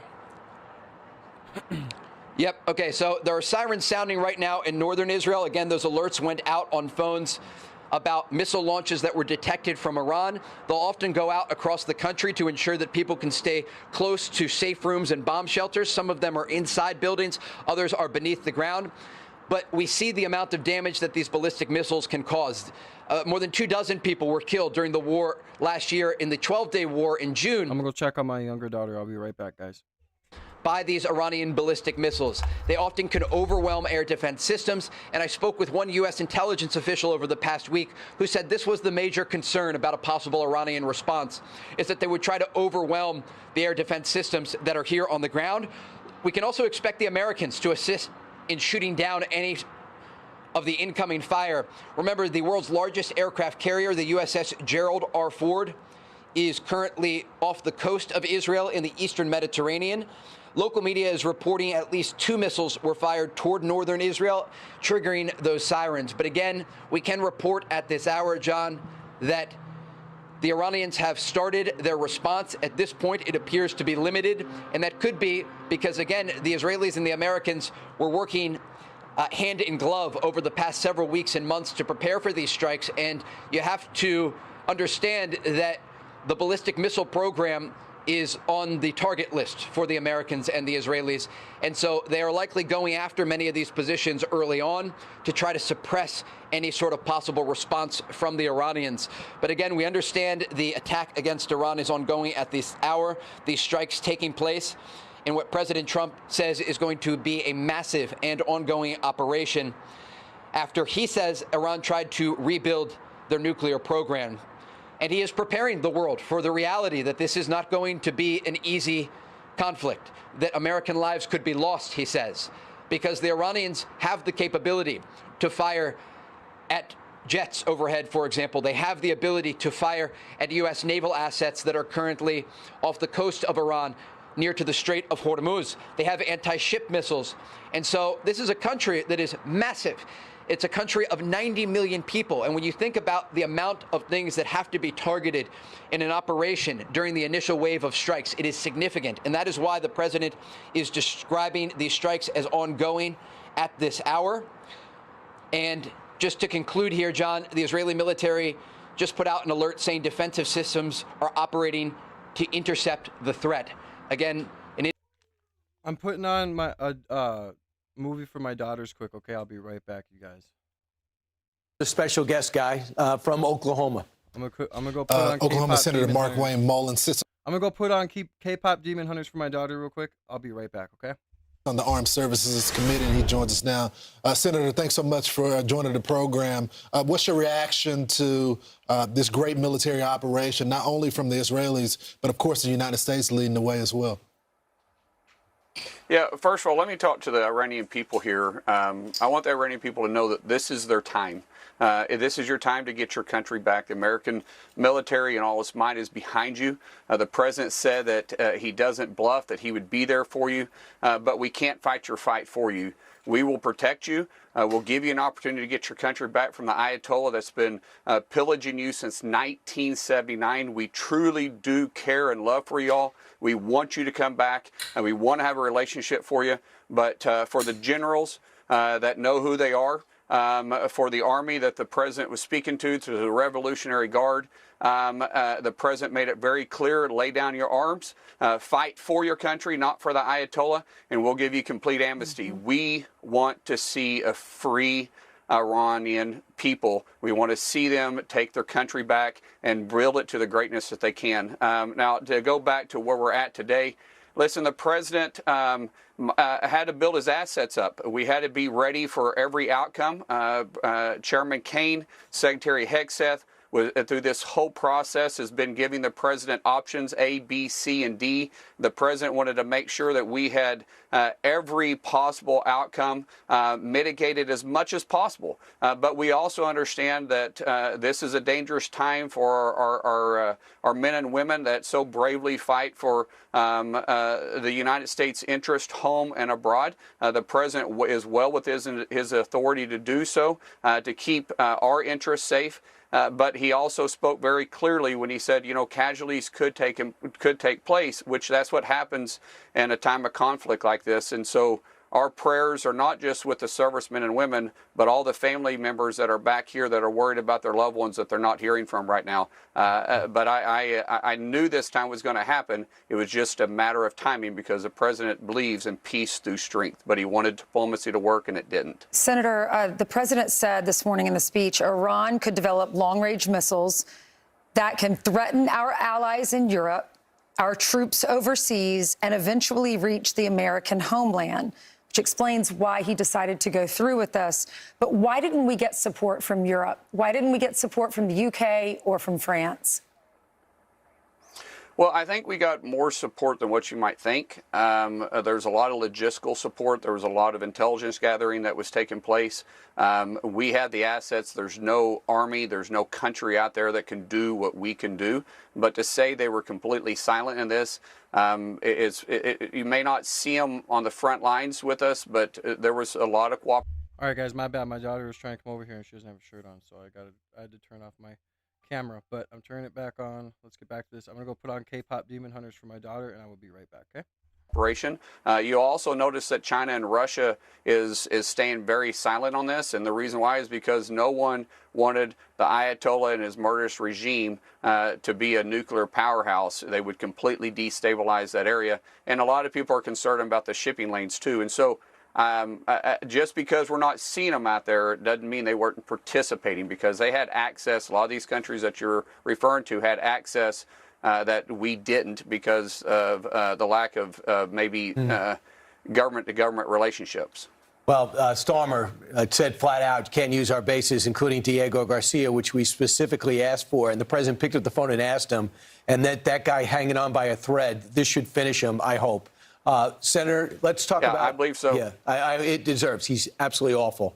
But, Senator, when you look at being briefed in the Senate, I know you're not in the Gang of Eight, but you're tight with the White House. Do you feel as though your men and women have been briefed on the Senate side and knew about the gravity of this operation?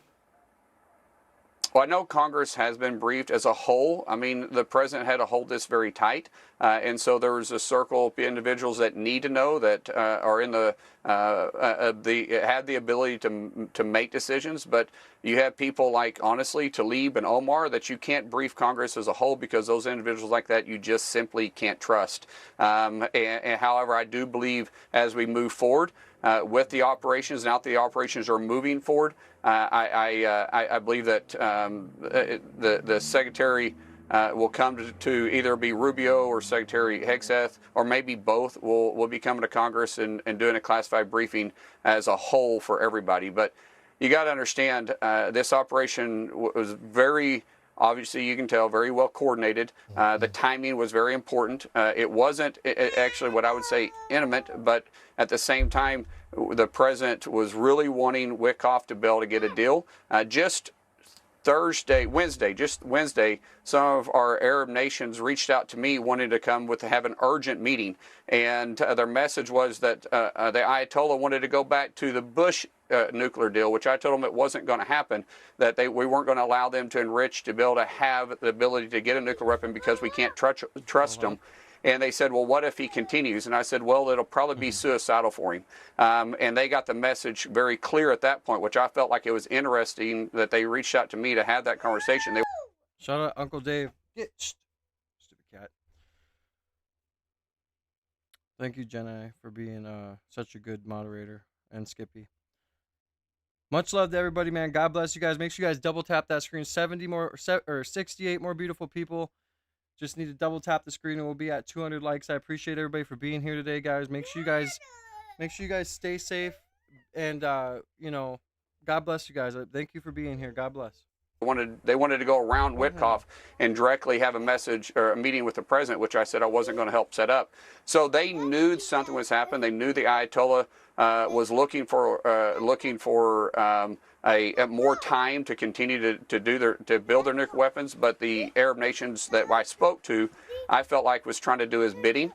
But this is ultimately the outcome. But we absolutely wasn't looking for regime change. But because we can't trust the Ayatollah, the Ayatollah's life is hanging on by a thread at this point. And this is why I spoke directly to the Iranian people that this is your time. This is your time to get your country back. You were sold maybe a bill of goods that were worthless in 1978, leading up to 79 to the overthrow of the Shah.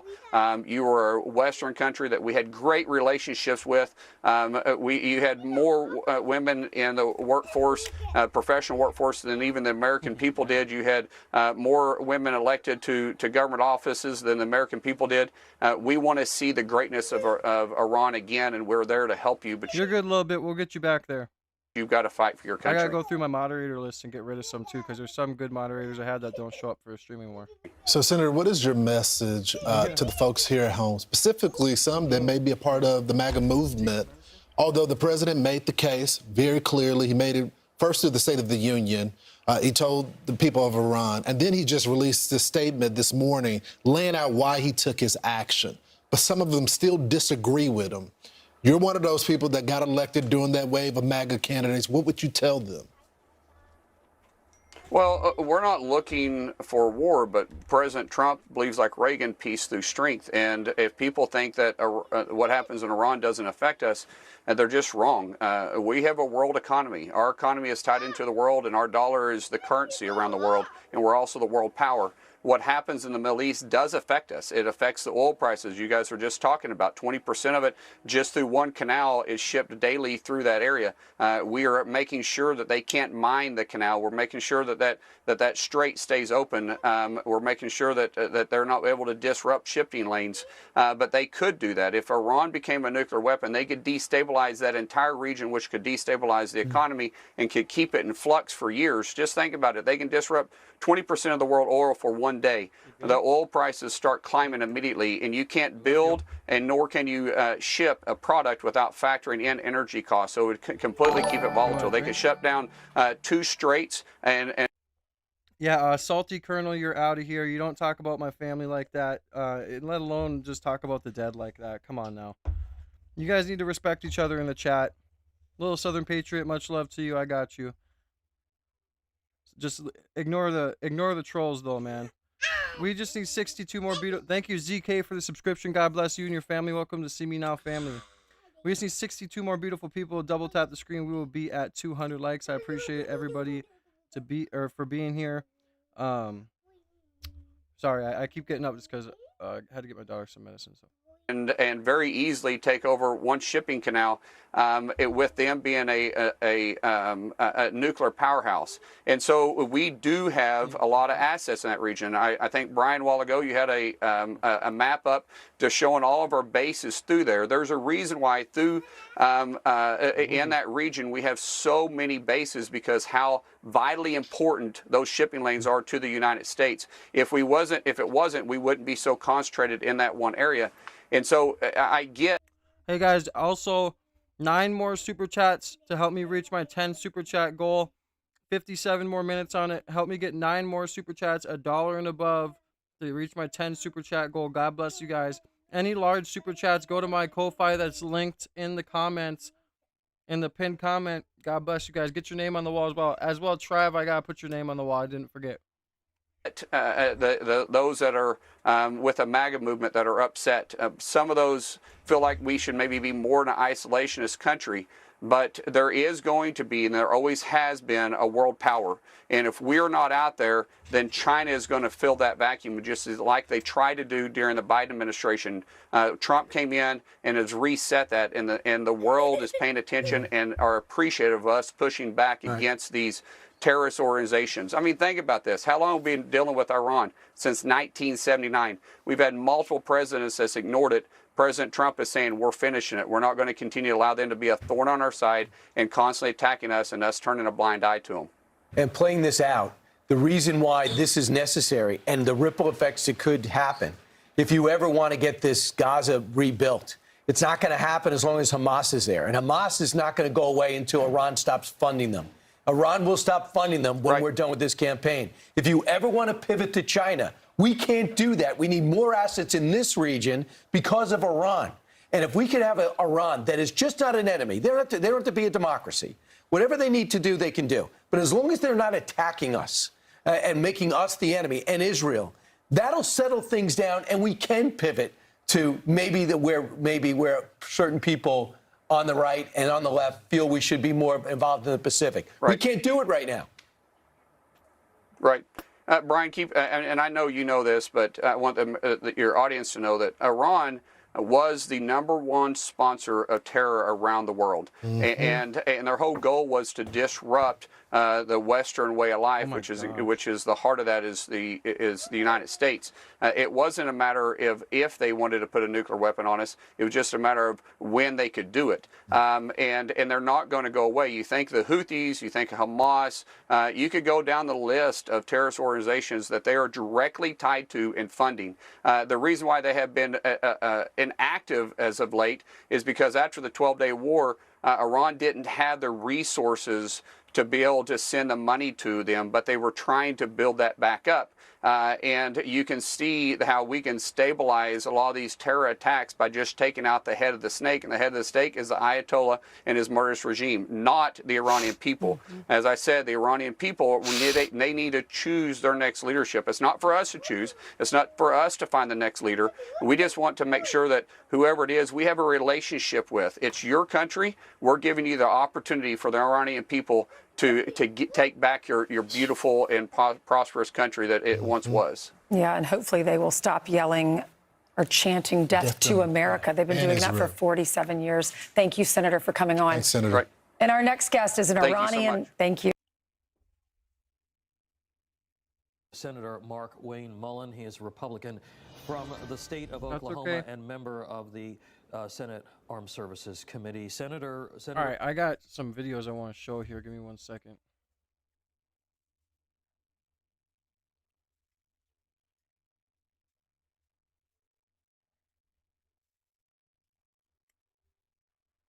You want some water?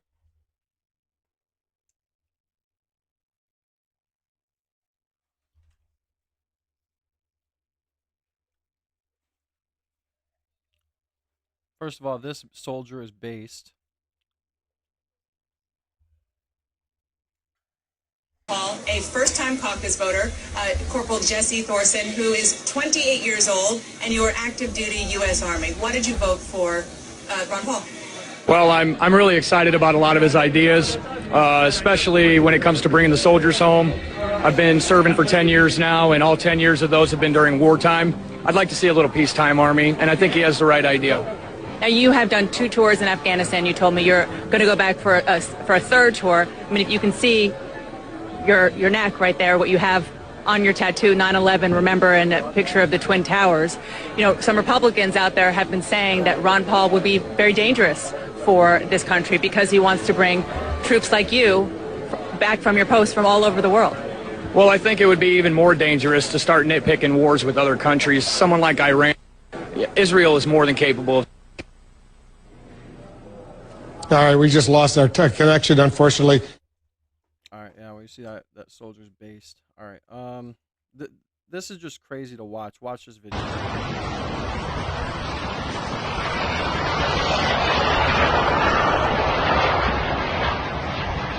Oh my God. This is in Dubai.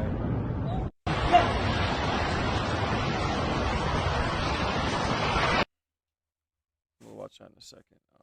Here's this one. This is in Beirut.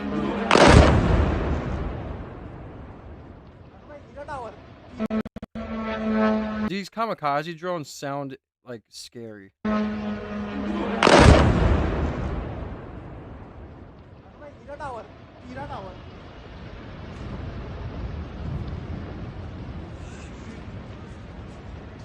That's just crazy. Look how much damage it does.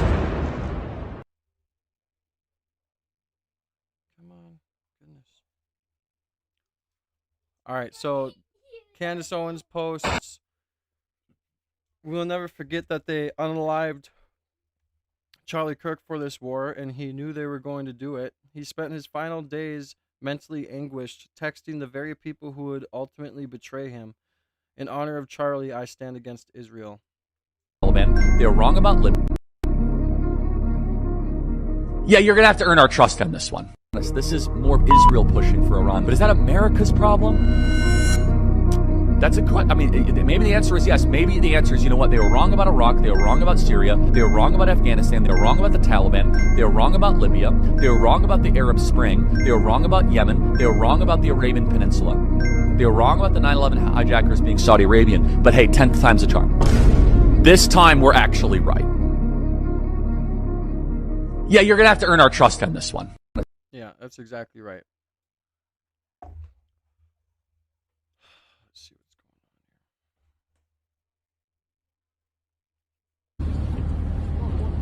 going on. Holy mother. Vas-y, j'ai envie de dire à Sarah de descendre, on se casse.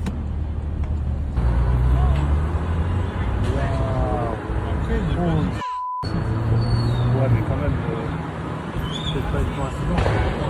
That must be where that drone hit. That's crazy. Ah, c'est fermé.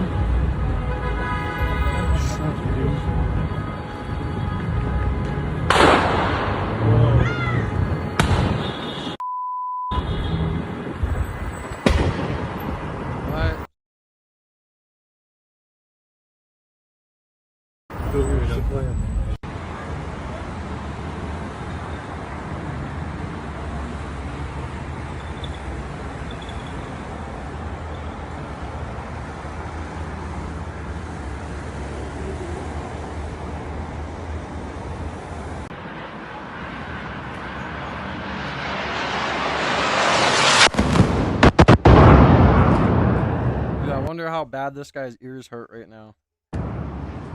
50 more likes. We'll be at 200 likes. I appreciate y'all for running up the likes today and subbing up. Much love to you guys. Yeah, I'm gonna eat you. Much love to you guys. Thank you for subbing up. Make sure you guys hit the subscribe button with the notification bell and double tap that screen and show some love and support. Yes, I'm gonna watch you. Hold on.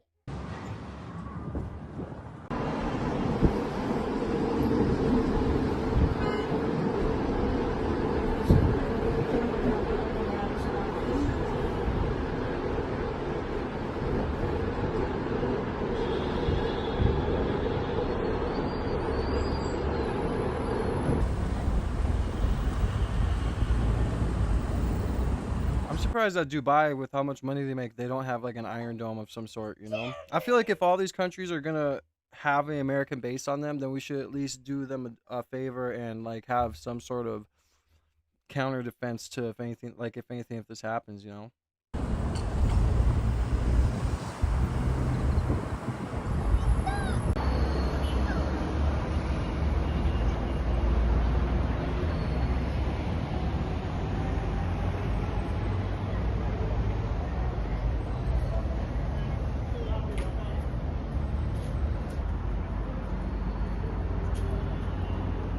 I know the moment that Iran said that they were hopeful about the peace talks or the nuclear deal talks, and United States didn't reply, I knew right then and there that something was going to happen. But I'll probably be live for another half or 45 minutes to an hour, and then I'm going to get off. I'll get on later. There's just too much going on around me right now. So, but we're going to cover some more of this. We'll see if there's anything new popping off.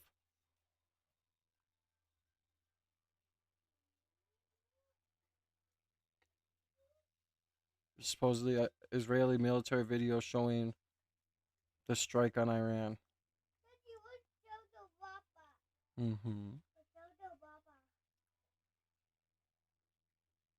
This is like really grainy video. You'd be surprised if they don't have any more. She already ate some.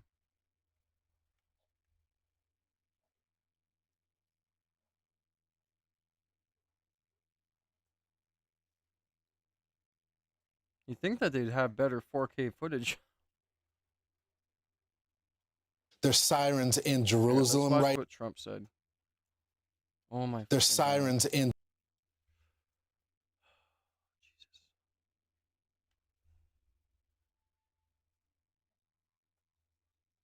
A short time ago, the United States military began major combat operations in Iran. Our objective is to defend the American people by eliminating imminent threats from the Iranian regime, a vicious group of very hard, terrible people. Its menacing activities directly endanger the United States, our troops, our bases overseas, and our allies throughout the world.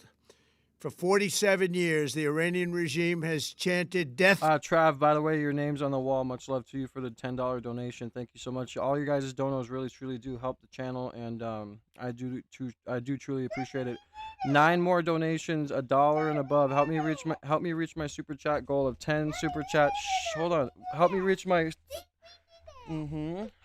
super chat goal of 10 super chats. 9 more super chats, $1 and above. Show some love and support. Any large donations though, go to the pinned comment, and the link in the pinned comment, my Ko-Fi. It's also in my bio if that link doesn't work. Show some love and support. Help the channel continue to grow and help our finances continue to be saved. To America and waged an unending campaign of bloodshed and mass murder, targeting the United States, our troops, and the innocent people in many, many countries. Among the regime's very first acts was to back a violent takeover of the U.S. Embassy in Tehran, holding dozens of American hostages for 444 days. In 1983, Iran's proxies carried out the Marine barracks bombing in Beirut that killed 241 American military personnel. In 2000, they knew and were probably involved with the attack on the USS Cole. Many died. Iranian forces killed and maimed hundreds of American service members in Iraq. The regime's proxies have continued to launch countless attacks against American forces stationed in the Middle East in recent years, as well as U.S. naval and commercial vessels and international shipping lanes. It's been mass terror, and we're not going to put up with it any longer. From Lebanon to Yemen and Syria to Iraq, the regime has armed, trained, and funded terrorist militias that have soaked the earth with blood and guts. And it was Iran's proxy, Hamas, that launched the monstrous October 7th attacks on Israel, slaughtering more than 1,000 innocent people, including 46 Americans, while taking 12 of our citizens hostage. It was brutal, something like the world has never seen before. Iran is the world's #1 state sponsor of terror and just recently killed tens of thousands of its own citizens on the street as they protested. It has always been the policy of the United States, in particular, my administration, that this terrorist regime can never have a nuclear weapon. I'll say it again, they can never have a nuclear weapon. That is why in Operation Midnight Hammer last June, we obliterated the regime's nuclear program at Fordow, Natanz, and Isfahan. After that attack, we warned them never to resume their malicious pursuit of nuclear weapons, and we sought repeatedly to make a deal. We tried. They wanted to do it. They didn't want to do it. Again, they wanted to do it. They didn't want to do it. They didn't know what was happening. They just wanted to practice evil. But Iran refused, just as it has for decades and decades. They've rejected every opportunity to renounce their nuclear ambitions, and we can't take it anymore. Instead, they attempted to rebuild their nuclear program and to continue developing long-range missiles that can now threaten our very good friends and allies in Europe, our troops stationed overseas, and could soon reach the American homeland. Just imagine how emboldened this regime would be if they ever had and actually were armed with nuclear weapons as a means to deliver their message. For these reasons, the United States military is undertaking a massive and ongoing operation to prevent this very wicked, radical dictatorship. Yeah, it's hard for him to sell the bullshit. You know what I mean?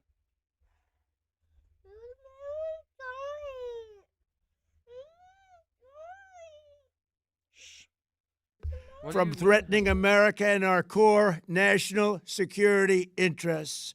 We are going to destroy their missiles and raise their missile industry to the ground. It will be totally, again, obliterated. We're going to annihilate their Navy. We're going to ensure that the region's terrorist proxies can no longer destabilize the region or the world and attack our forces and no longer use their IEDs or roadside bombs as they are sometimes. Thank you to Dan for the subscription. Don't do that, goober. For the subscription, welcome to the family. Yeah, Daddy play through the minute? Yeah, Daddy's going to get off here soon. I love you guys. Make sure you guys keep hitting that like button, man. Much love to everybody who's in here still. God bless you guys. Called to so gravely wound and kill thousands and thousands of people, including many Americans. And we will ensure that Iran does not obtain a nuclear weapon. It's a very simple message. They will never have a nuclear weapon.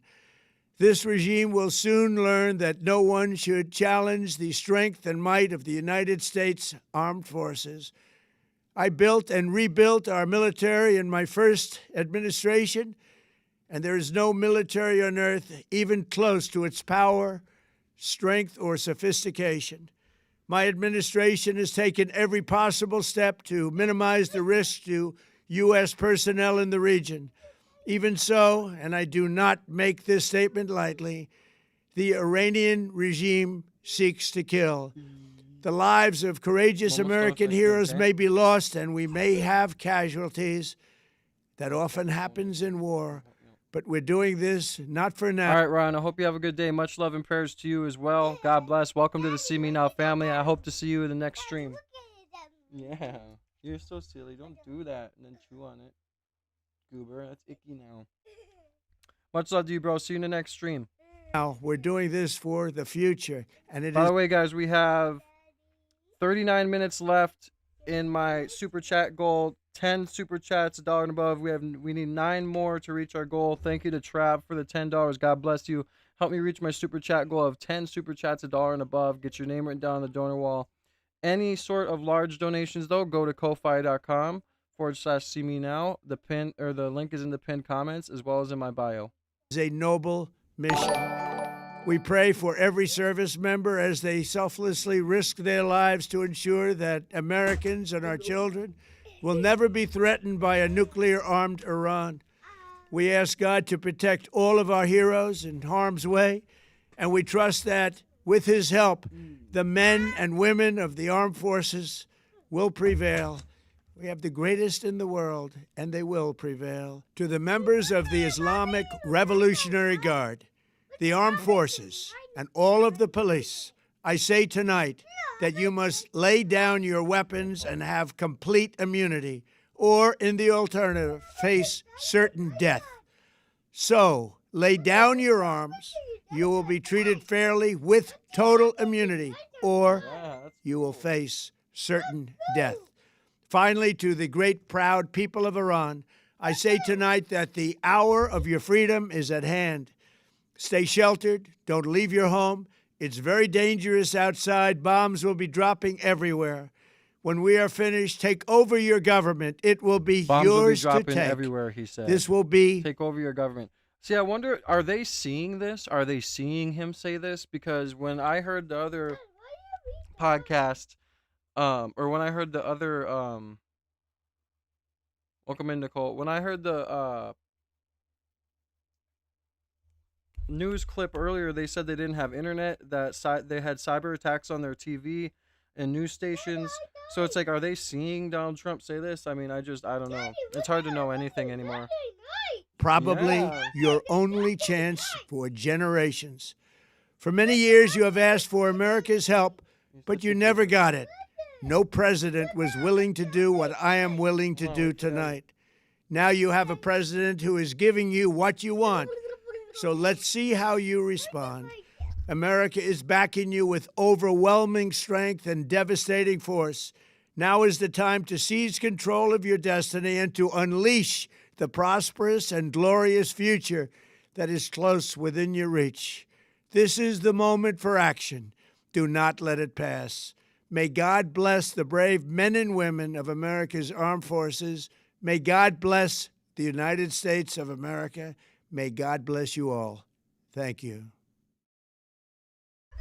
Yeah, I don't know. I just, How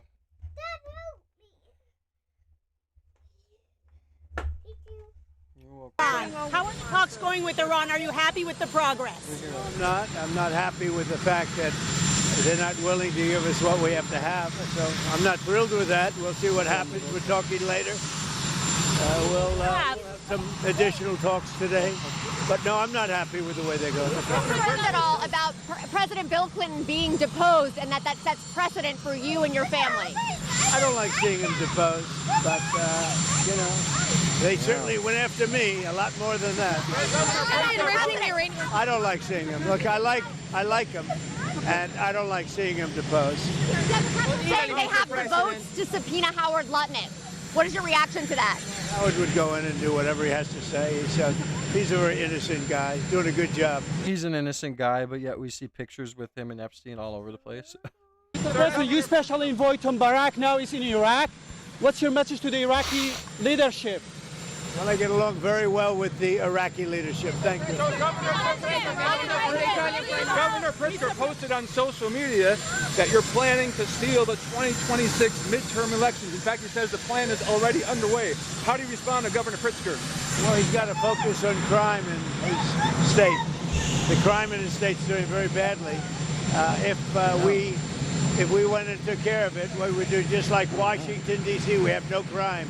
Memphis, it's down 82%. Louisiana, you take a look at Louisiana. What he should really do is focus on crime in his state because there's too much of it. Have you made a final decision of Iran? Have you made a final decision on Iran? Have you made a final decision on Iran? No, I haven't. Do you believe that Iran is producing nuclear weapons? If negotiation break down with Iran? Well, we haven't made a final decision. We're not exactly happy with the way they negotiated. They cannot have nuclear weapons, and we're not thrilled with the way they're negotiating. So we'll see how it all works. What was that vote doing in Cuba, and do you believe the Cuban government? The Cuban government is talking with us, and they're in a big deal of trouble, as you know. They have no money, they have no anything right now. But they're talking with us, and maybe we'll have a friendly takeover of Cuba. We could very well end up having a friendly takeover of Cuba. Well, what about the vote, sir? The vote that was there. Years. A friendly takeover of Cuba, yeah. It's going to be very interesting to see where we're at in the next 10 years. We've had a lot of years of dealing with Cuba. I've been hearing about Cuba since I'm a little boy. But they're in big trouble, and we could very well, something good, I think very positive for the people that were expelled or worse from Cuba that live here. You know, we have people living here that want to go back to Cuba, and they're very happy with what's going on. The last news of Epstein files, in particular Bill Clinton, Hillary Clinton, what about that? I don't know anything about the Epstein files, you know. I've been fully exonerated. Yeah, With the options that you've been briefed on for Iran, is there a risk that strikes could turn into a long, drawn-out conflict in the Middle East? I guess you could say there's always a risk. You know, when there's war, there's a risk in anything, both good and bad. We've had tremendous luck with myself, Soleimani, al-Baghdadi. Everything's worked out, and then we do the Midnight Hammer and so many others. Everything's worked out, and we want to keep it that way, but we're going to see. Look, it'd be wonderful if they'd negotiate really in good conscience, good faith and conscience, but they are not getting there. Is your goal, Mr. President? So far, Peter, they're not getting there. Has your team told you that if you use the military now, that there will be regime change right away? Well, nobody's told me. Mr. President, No, I mean, nobody knows that. There might be and there might not be. Mr. President, is your goal? It'd be nice if we could do it without, but sometimes you have to do it with. When you looked at look, we have the greatest military anywhere in the world. There's nothing close. I'd love not to use it, but sometimes you have to. Mr. President, to be clear, Are we going to have a change in the regime in Cuba soon? Well, Cuba's doing very badly. They're failing. Cuba right now is, to put it mildly, a failing nation. And I've been hearing about Cuba. I said before, since I'm a little boy, I've been hearing about Cuba. And everybody wanted to change. And I can see that happening. Marco Rubio is dealing on it, and at a very high level. And, you know, they have no money, they have no oil, they have no food.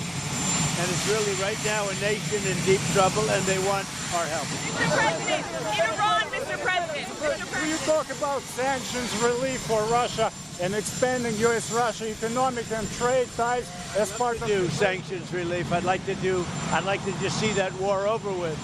I spoke with President Putin. Would like to see the war end. And I would like to see it end fast. Sir, are you 25,000 people died last month. It's crazy. To have that war is just absolutely, it's a shame. Sir, are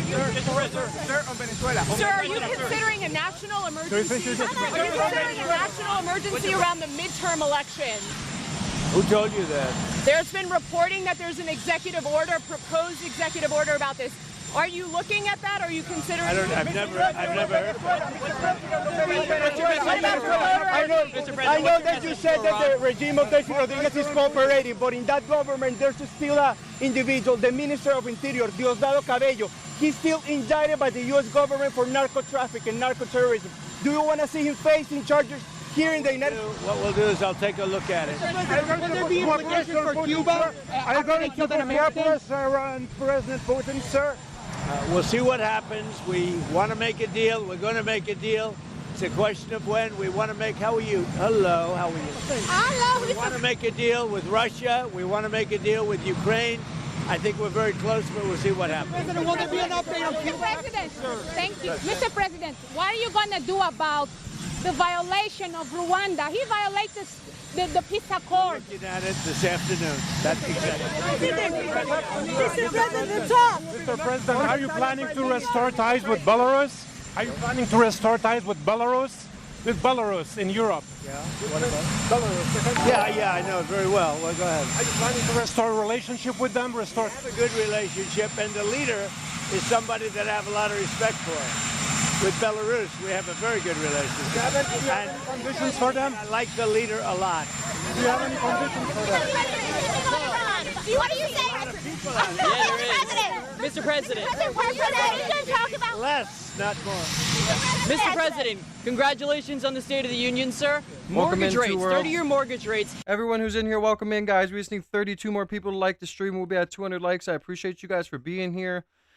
We are at 28 minutes left in our super chat goal. 9 more people just need to super chat $1 or above, and you can get your name written down on a donor wall. Show some love and support. Any large super chats, though, go to the Ko-Fi link in the pinned comments And or if that doesn't work, go to the Ko-Fi linked in my bio, and that should take you right there. Thank you guys for all the love and support, and God bless you guys.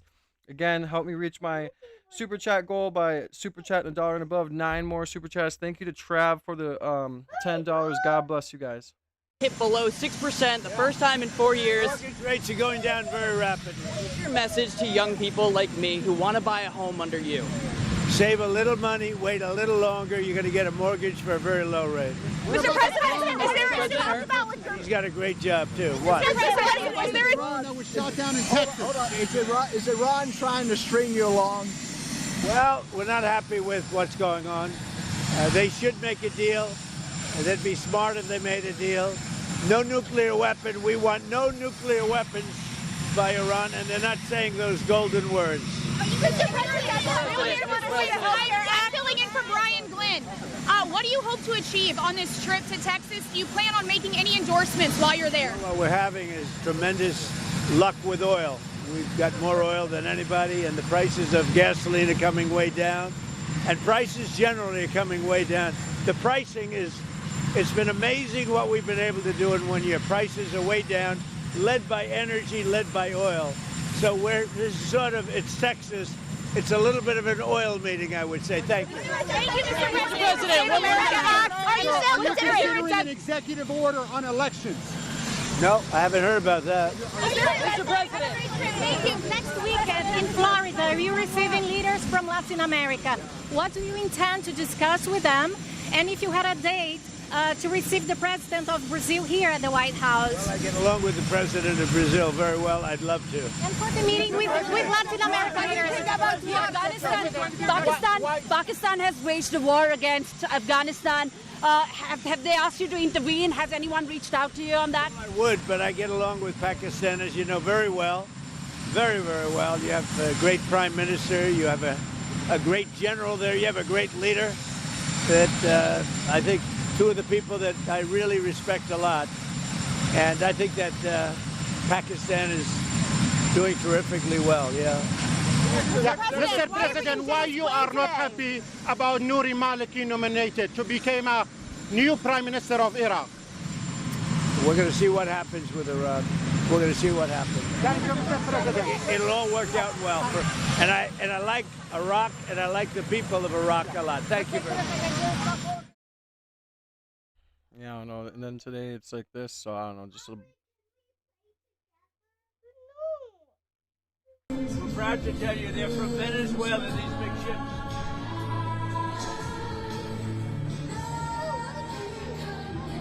How do you like the music, everybody? Here's all the people who are bending the knee to Israel, especially. Do you know where that ship comes from? All right, see if there's anything else, and then I am going to get off, and I will maybe back on later. We'll see. Our president will start a war with Iran because he has absolutely no... Shout out to Cuff Boys. Go check out Cuff Boys. He does a lot of good work. Got a lot of good research, especially on court cases and stuff like that. So go ahead and check out Cuff Boys. Does great work. Our president will start a war with Iran because he has absolutely no ability to negotiate. He's weak and he's ineffective. I feel like I have to make a video on this. The U.S. is at war with Iran. Shit's going down, boys. U.S. official has told Reuters that the U.S. military is expected to carry out a multi-day operation against Iran. I mean, we've obviously known for days and weeks that they were transporting a bunch of planes and tankers and ships and everything towards the Middle East. Now, there's explosions pretty much everywhere. Like, this is actual chaos.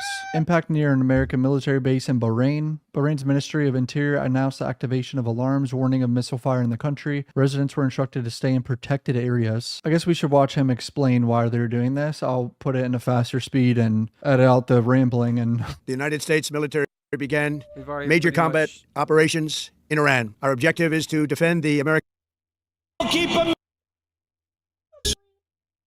Why they're doing. We've already pretty much heard that. So gravely wound and kill thousands and thousands of people. Now that we heard why they're doing it, let's hear some stuff Trump has said in the past on all this. Great nations do not want to fight endless wars. We're getting out of the endless wars. We have to do it. No new war. We don't need the wars, foreign lands, countries you've never heard of, countries that don't even want us there. We will keep America out of foolish, stupid, ridiculous foreign wars. The plan is to get out of endless wars, to bring our soldiers back home, to not be policing agents all over the world. We were crazy what we did. We had these endless wars that go on for 21, 22 years, spending billions and billions of dollars. I will also restore peace through strength, and I will prevent World War III from happening. We will stop it. When crooked Hillary Clinton was running against me, she said, look at him, listen to him. He will start a war, a world war. We had no wars other than I defeated ISIS in its entirety, 100% of the ISIS caliber. Listen to his rhetoric. Listen to his horrible tone. I said that horrible tone is going to keep people from fighting us, and that's what happened. We had no wars. It's been 81 years since that happened for a president. No wars, other than ending some wars that we were in and defeating ISIS. Under Trump, we will have no more wars, no more disruptions, and we will have prosperity and peace for all. And again, we're going to bring back that American dream for all of the young people in this audience, and some of the old ones. Oh my God, Abu Dhabi. The UAE is going to destroy them. Okay, there's a video of the missile hitting apparently near a US Navy headquarters. I don't know if I can show it, but here's the sound of it.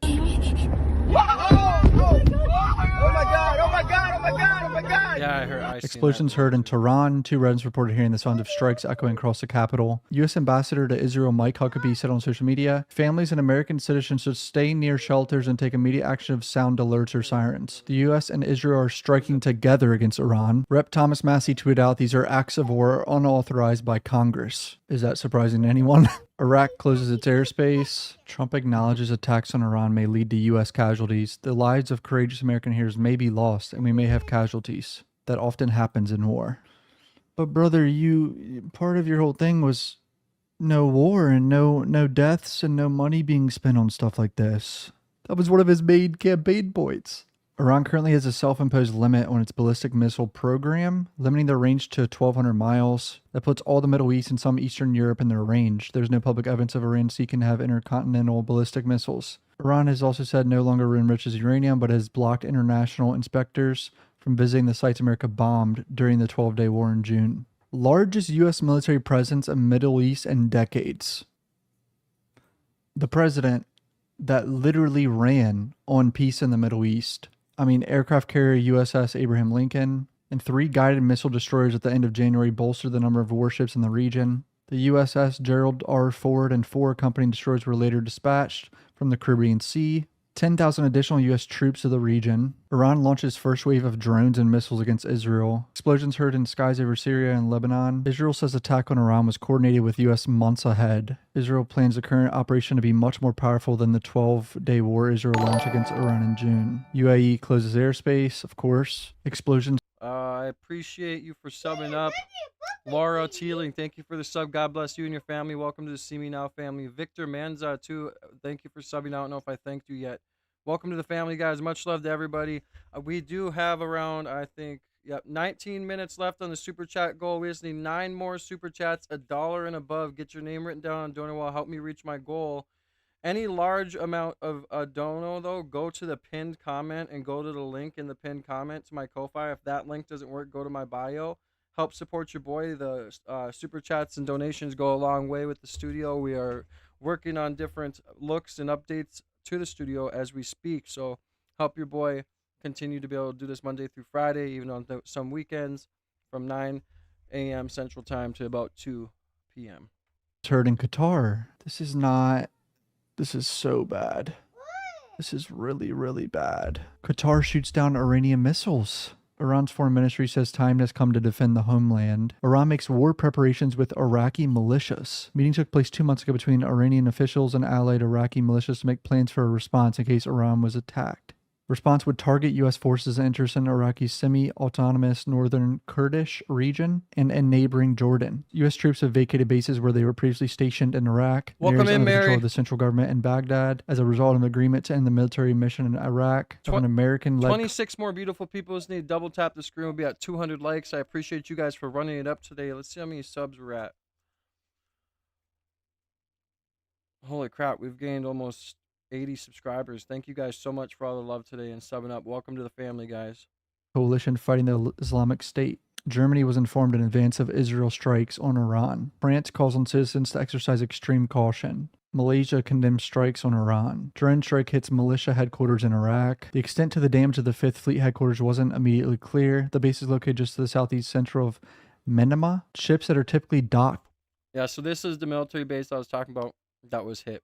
there appear to be out at sea as recently as Tuesday. But I'm sure there's people there, man. I'm sure there's U.S. Navy sailors there. Can you imagine if you knew your family member was deployed now in the Middle East? This is so bad. Qatar says no casualties from the Iran attack. Turkish Airlines suspends flights to Middle East.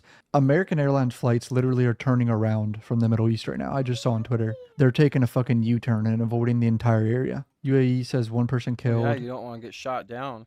Syria closes its airspace. Ali Vaiz directs the Iran project at the International Crisis Group. This war could lead to higher energy costs, which could undercut one of Trump's domestic political messages. The entire thing undercuts Trump's political message.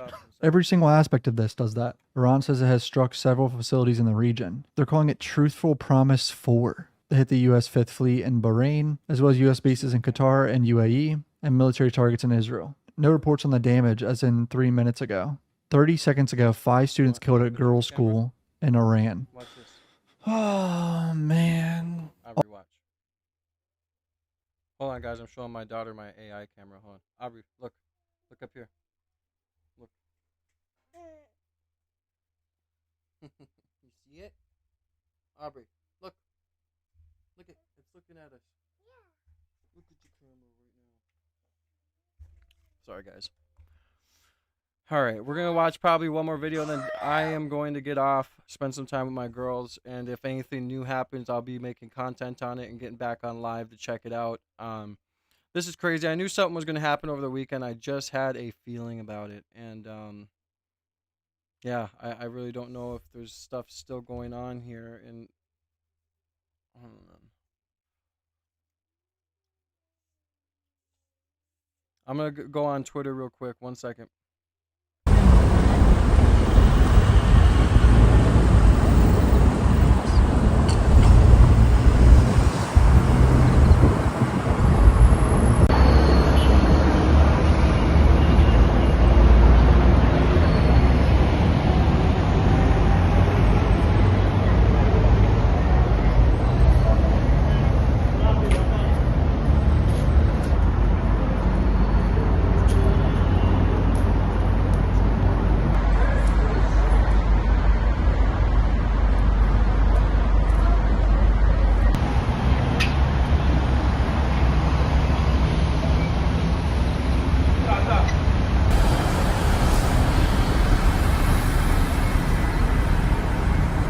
ترامب يبدو عندما يسرد ويطلق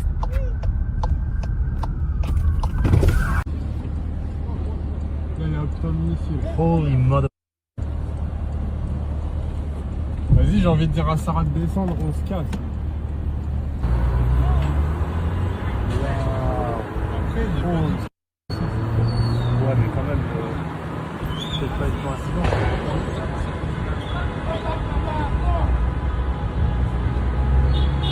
Ah, c'est permis.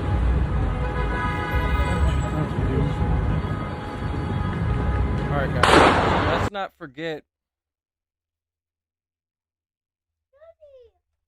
Let's not forget when Netanyahu said this. Shh, hold on, honey.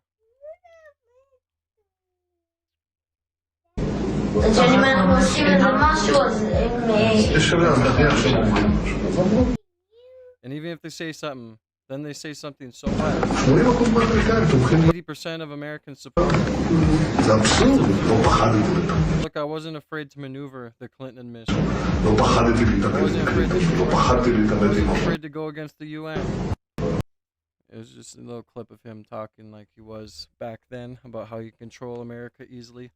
But here's a couple more clips from everything from Dubai. Oh my god, oh my god, oh my god, oh my god. It's all these rich people that are here too that have a hand in certain.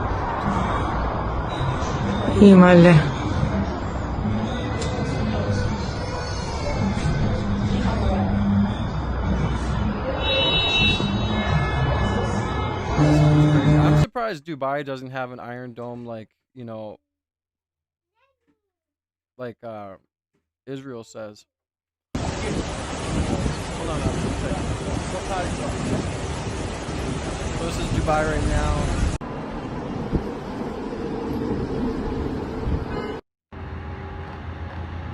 I wonder if any more strikes have hit. This is the one that hit.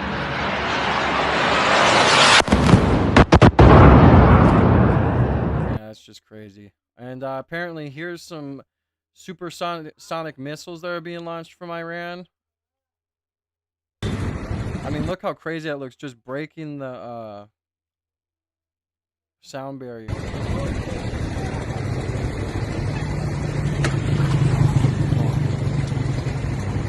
I wonder if those are the long range.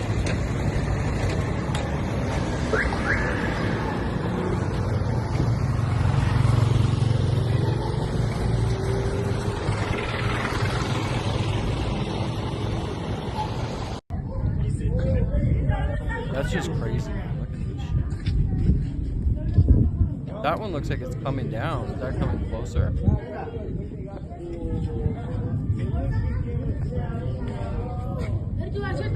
Oh yeah, it's coming down. That's crazy.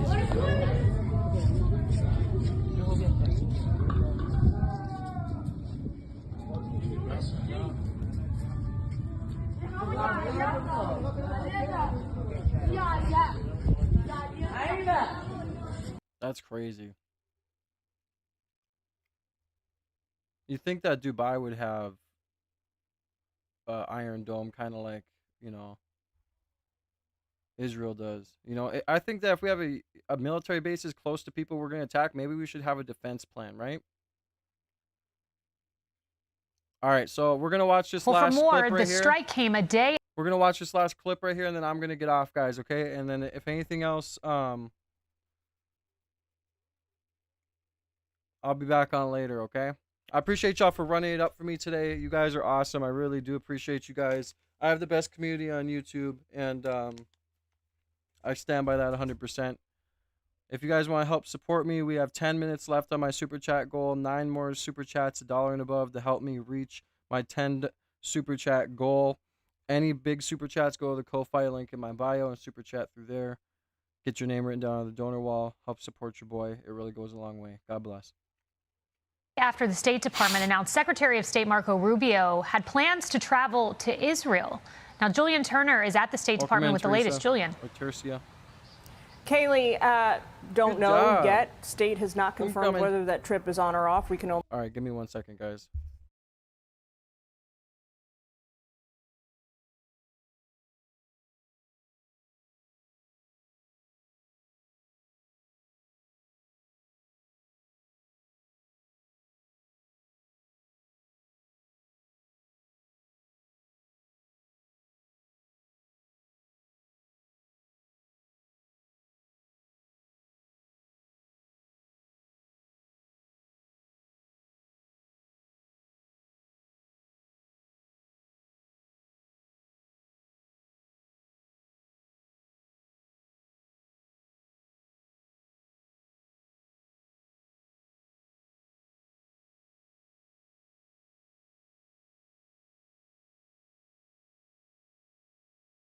All right, sorry guys. I just wanted to pause this clip because I wanted to hear what they had to say.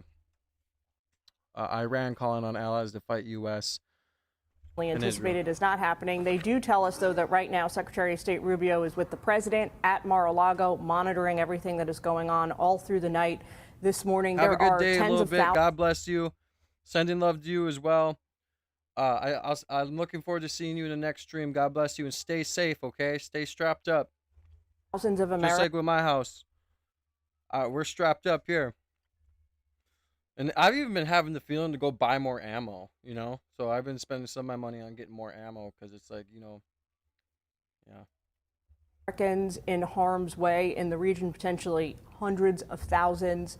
So the Secretary is launching a task force to try and help as many of them as possible. One possible element of this could be evacuation flights. No word yet from the State Department on whether they are going to actually schedule any of those, but we know looking backwards, this administration did provide that for Americans during the... Well, if China and Russia help Iran, I mean, it's just going to be crazy. There's two world superpowers that Iran is in an alliance with right now through BRICS.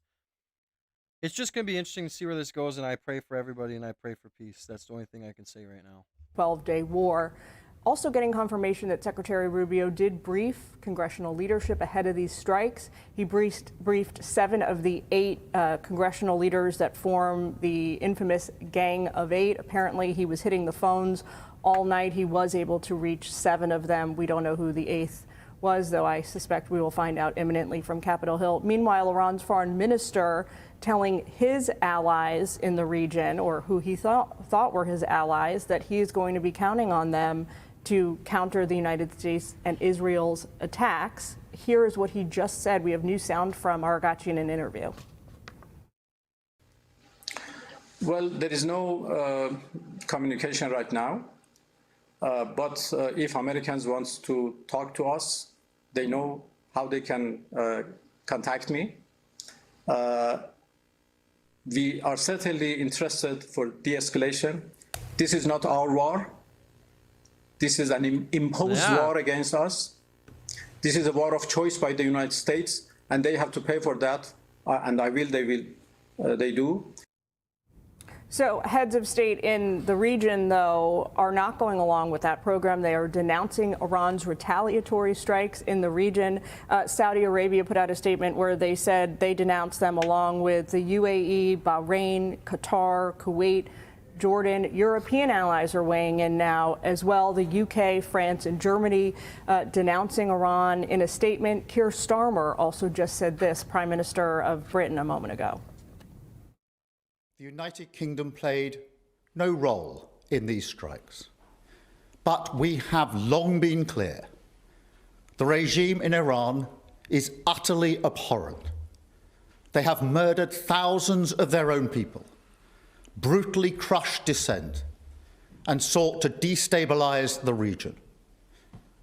Even in the United Kingdom, the Iranian regime poses a direct threat to dissidents and to the Jewish community. We are likely to hear from more foreign... 18 more people just need to like the stream. We'll be at 200 likes. I appreciate y'all. Much love to everybody. Heads of state as the day goes on. Kaylee, we already know that the UN is holding a special session later. UN Secretary General is going to address the entire Security Council. Kaylee? Jillian Turner, thank you. Hey, everyone. I'm Emily Campagno. All right, well, you heard him. Foreign minister said that if the U.S. wants to talk, they can contact him anytime. This is just going to be interesting to see what happens, guys. And everybody, I hope, just stay safe. I'll be doing more updates on this as it develops. At this time right now, though, we're not really getting any more new news, just kind of more clips coming out that of the strikes and whatnot and everything that's going on. So at the moment, we're kind of waiting on updates to see what the strikes did.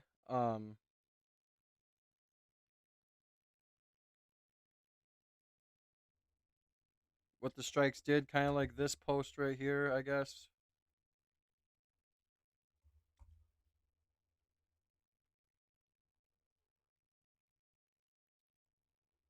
I guess the son-in-law and daughter-in-law targeting one of the first. The son-in-law and daughter-in-law got hit in the strike. So if there's any more updates like this, I will be coming in and updating. I'll probably just list up the updates that are coming through and then get on later, or I'll just make a video about it. But right now, it's looking like we're kind of just waiting for updates. So I'm going to get off after this clip right here. Strikes was targeting Iran's supreme leader's compound, Ali Khamenei, who has been the leader of Iran since 1989. If you can imagine, he's the longest-serving leader in the Middle East. his compound was targeted, and I think they probably wanted to lure the Iranian leadership into some bit of complacency and assuming that they would be home or in their offices during daylight hours. It also is a sign that they feel pretty confident that they control the air above Iran and that the air defense systems are not as strong as they were last summer. They were targeting, one of the first strikes was targeting Iran's supreme leader's compound, Ali Khamenei. Oh, no, it says right here from Nick Sorter, breaking in, the son-in-law and daughter-in-law of Iran's supreme leader, Ayatollah Khamenei, were killed in today's strikes, per a Tehran city council member stating that the Khamenei compound was leveled by U.S. and Israeli forces. We've still not heard anything about the Ayatollah's condition. I'm telling you, man, he's somewhere hiding with no phone, no way for them to find out his location, and he's chilling, bro. If they couldn't get him on the surprise strike during the 12-day war, how do you think they're gonna get him now when they've been preparing for 6 months? You know, they're not stupid. That, like I said earlier, they've watched every other Muslim country be decapitated, and you know, basically destabilized around them, and they've been watching this, they've been learning from their mistakes, and they're the last one to be done, you know. So they're not dumb. They're not going to go out without a fight, and they've been waiting for this. They've probably been waiting for this for a long time, waiting to test their missiles and see how everything's working. They've just had nothing but time to get ready, you know. So it's going to be interesting to see where we're at in the next few days. I'm going to keep covering it, and so tune in. Make sure you guys have the notification bells hit on after you subscribe, and if you're subscribed and you don't have a notification bell, make sure you guys hit the notification bell. I appreciate Travis for sending through your donation. God bless you. Little bit, much love to you as well. Janai, thank you for the awesome moderator work today. Skippy, much love to you. Everybody else in here, much love. Two Worlds, much love. I appreciate every single person that came in here and showed love today. Let's see how many subs we're at. We gained damn near 80 subs today again, so we just keep running it up, and we're at 10,653. So make sure you sub up if you haven't already. Hit that subscribe button with the notification bell, and show some love and support. If you guys ever want to support me, go to my Ko-Fi link in my bio and send through your love, and get your name written down on the donor wall.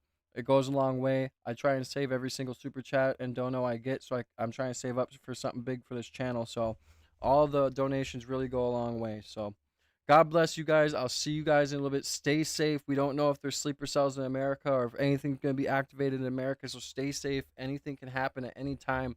But if anyone's in a bigger city or in a major city that's watching me, please stay safe. Be vigilant. Stay with your family. Stay protecting your family. And yeah, God bless you guys. Thank you for being here, and I will see you in a little bit. Stay safe.